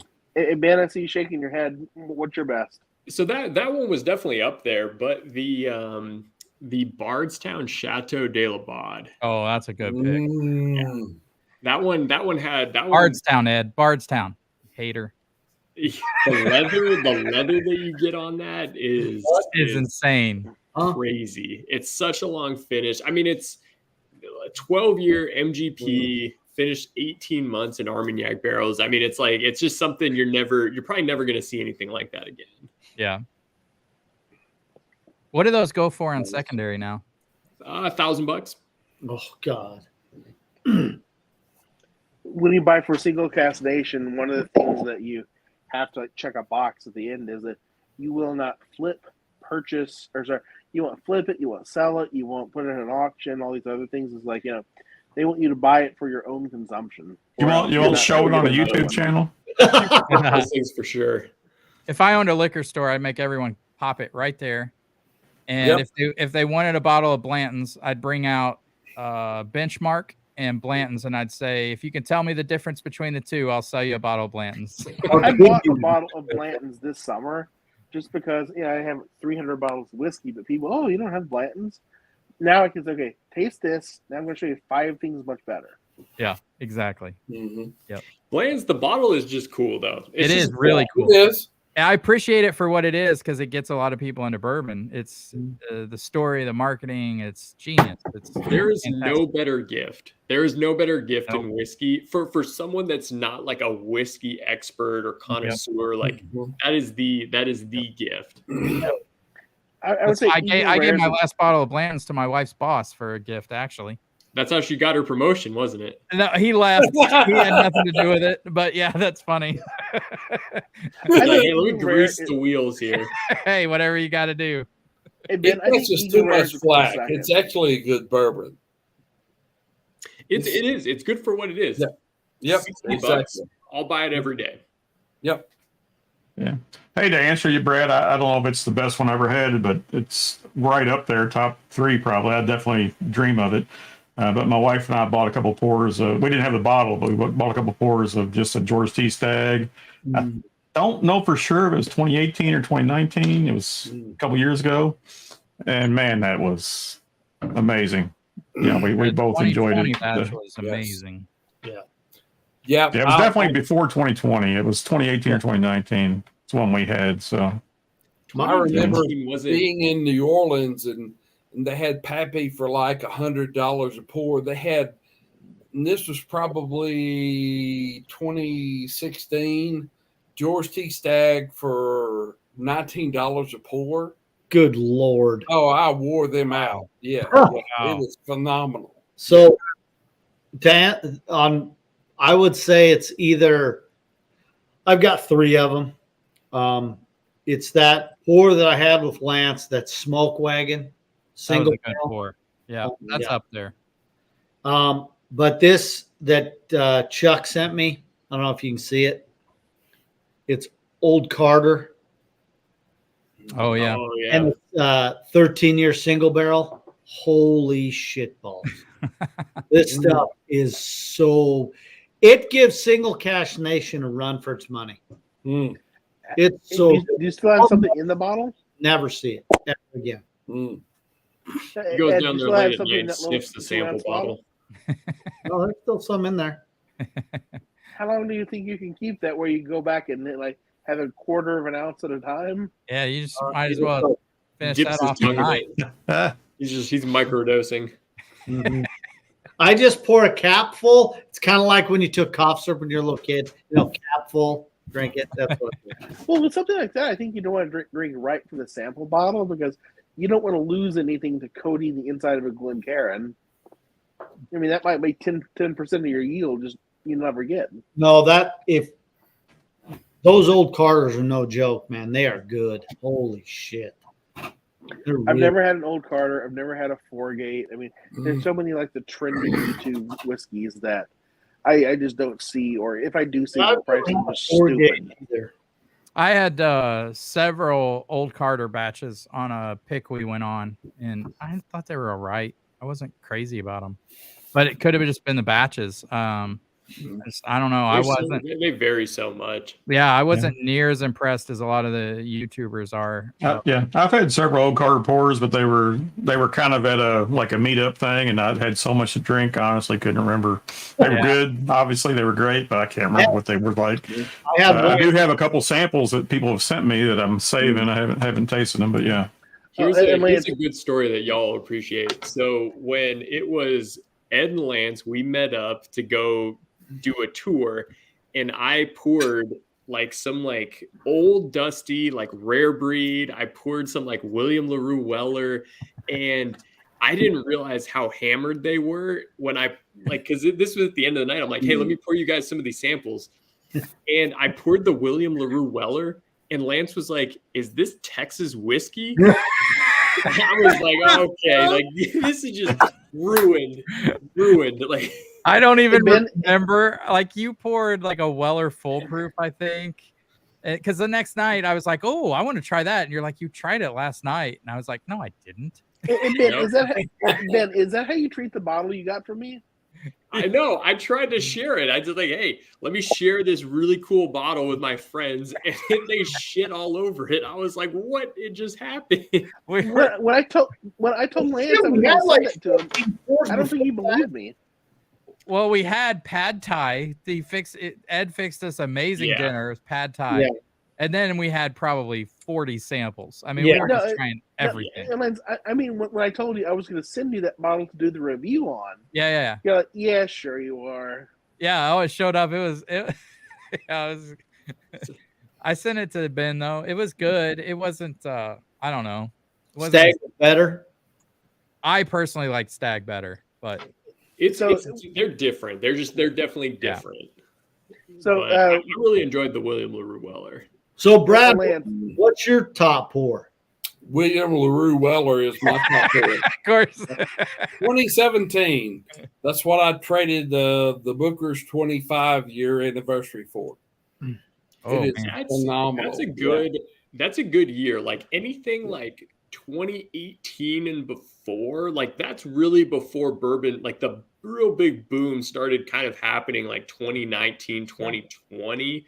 So you get a lot of some of the distillery's best stuff is in those years of 2015 to 2018, 2019. Yeah. I have to tell you one that I when I started kind of doing this, my first and only bottle of Pappy Van Winkle, it was a 20-year product I bought at the Buffalo Trace Distillery in 2008. And it was very good. I mean, now.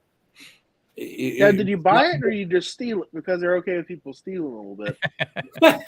No, I bought it. I remember sitting there going, it was early in my bourbon, getting into the bourbon career, and I'm going, oh my gosh, $119. I don't know if I want to spend this. You couldn't even buy it. Just now I look at it and laugh. But yeah, I bought it and enjoyed it thoroughly, but I have had other bourbons that are much better, but it was kind of cool to be able to say, hey, 2008, I bought a bottle of Pappy Van Winkle 20 at the Buffalo Trace Distillery. How long you been in the bourbon game, David? Seriously, I've been in it for probably going on 5 years is all. So, I mean, I've lived here in Louisville, Kentucky my whole life. So, I mean, I was on the periphery of it. I mean, growing up, I was a huge Maker's Mark fan throughout my 20s, 30s. Kind of almost an ambassador of Maker's Mark, because I'd run into people all the time that never even tried bourbon, and I'd always say, "Hey, man, you got to drink Maker's Mark. You got to drink Maker's Mark." You know.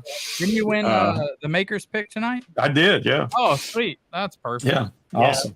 Hey, Lance, I'm gonna have to end up soon, but if I get a chance for another B-Tech this year, what would be your number one choice to get for the channel? Well, I mean, are they doing George T. Stagg this year? I don't know.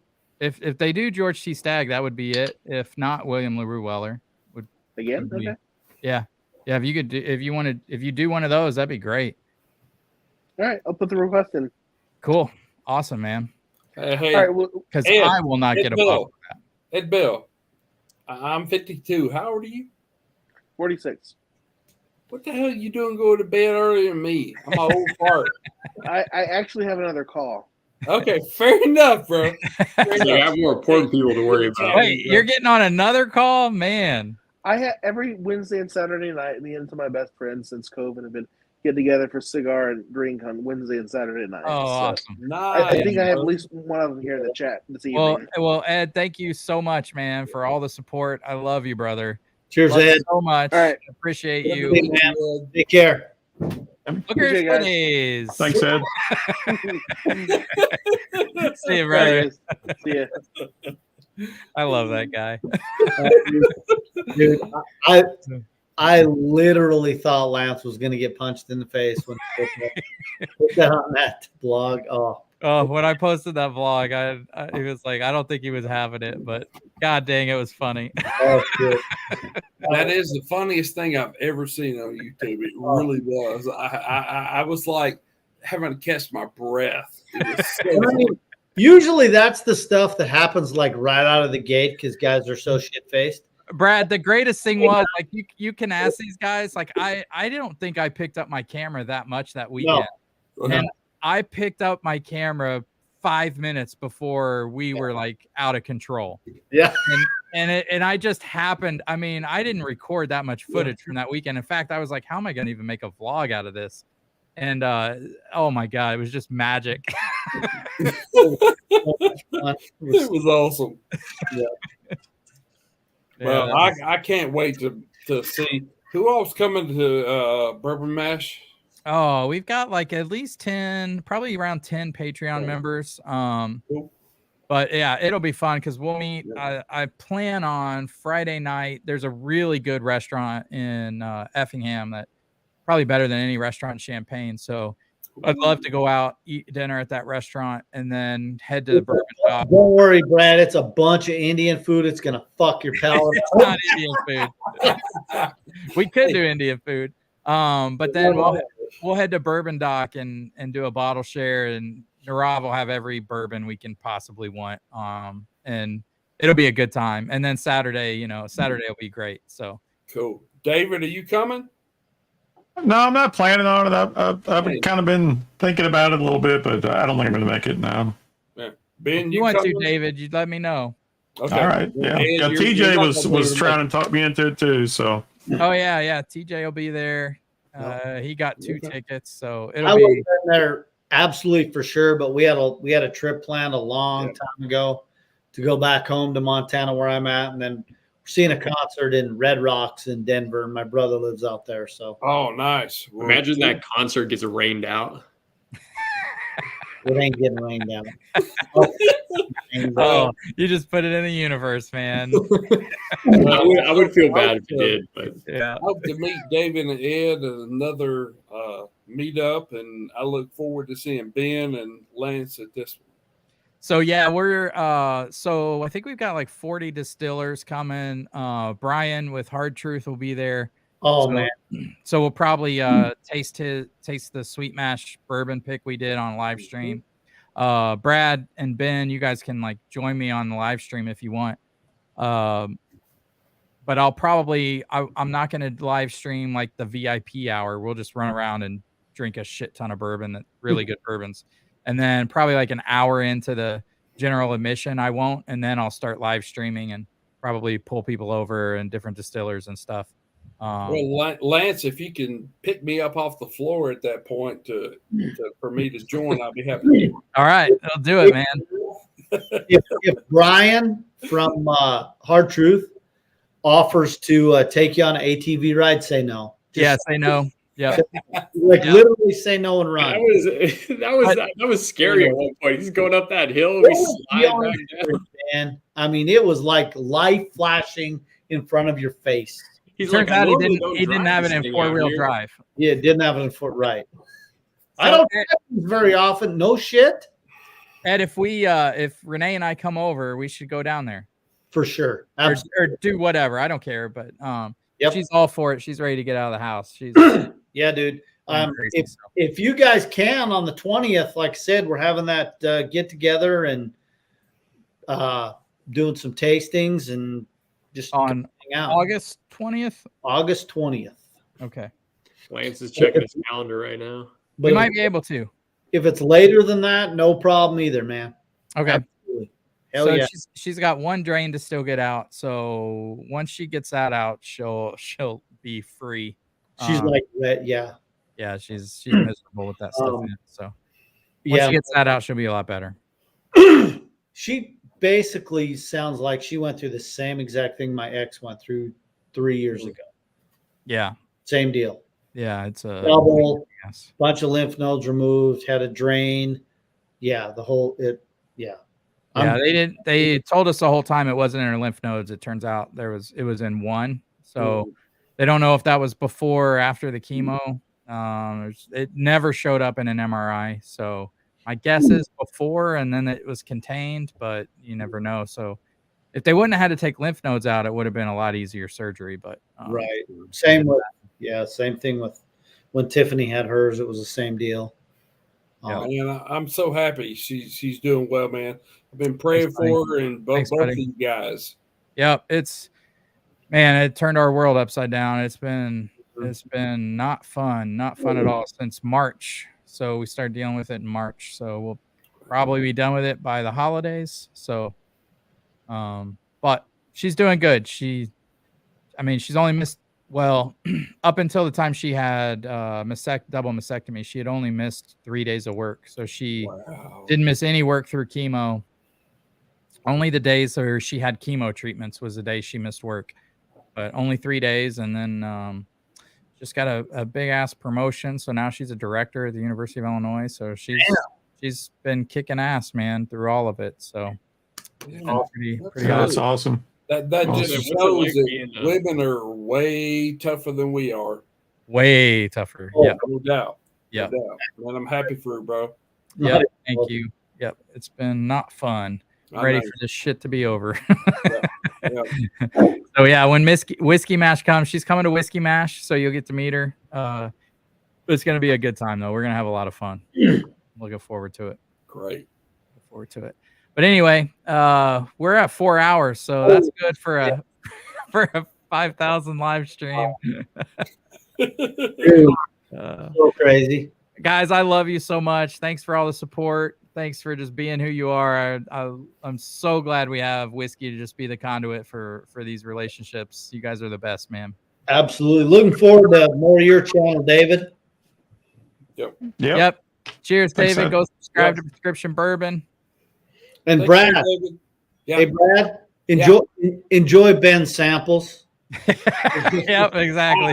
Look, I already have. A whole bottle of rum for free. Cheers, guys. Love you guys. Cheers, all. Thanks. Take care, everybody. Congrats.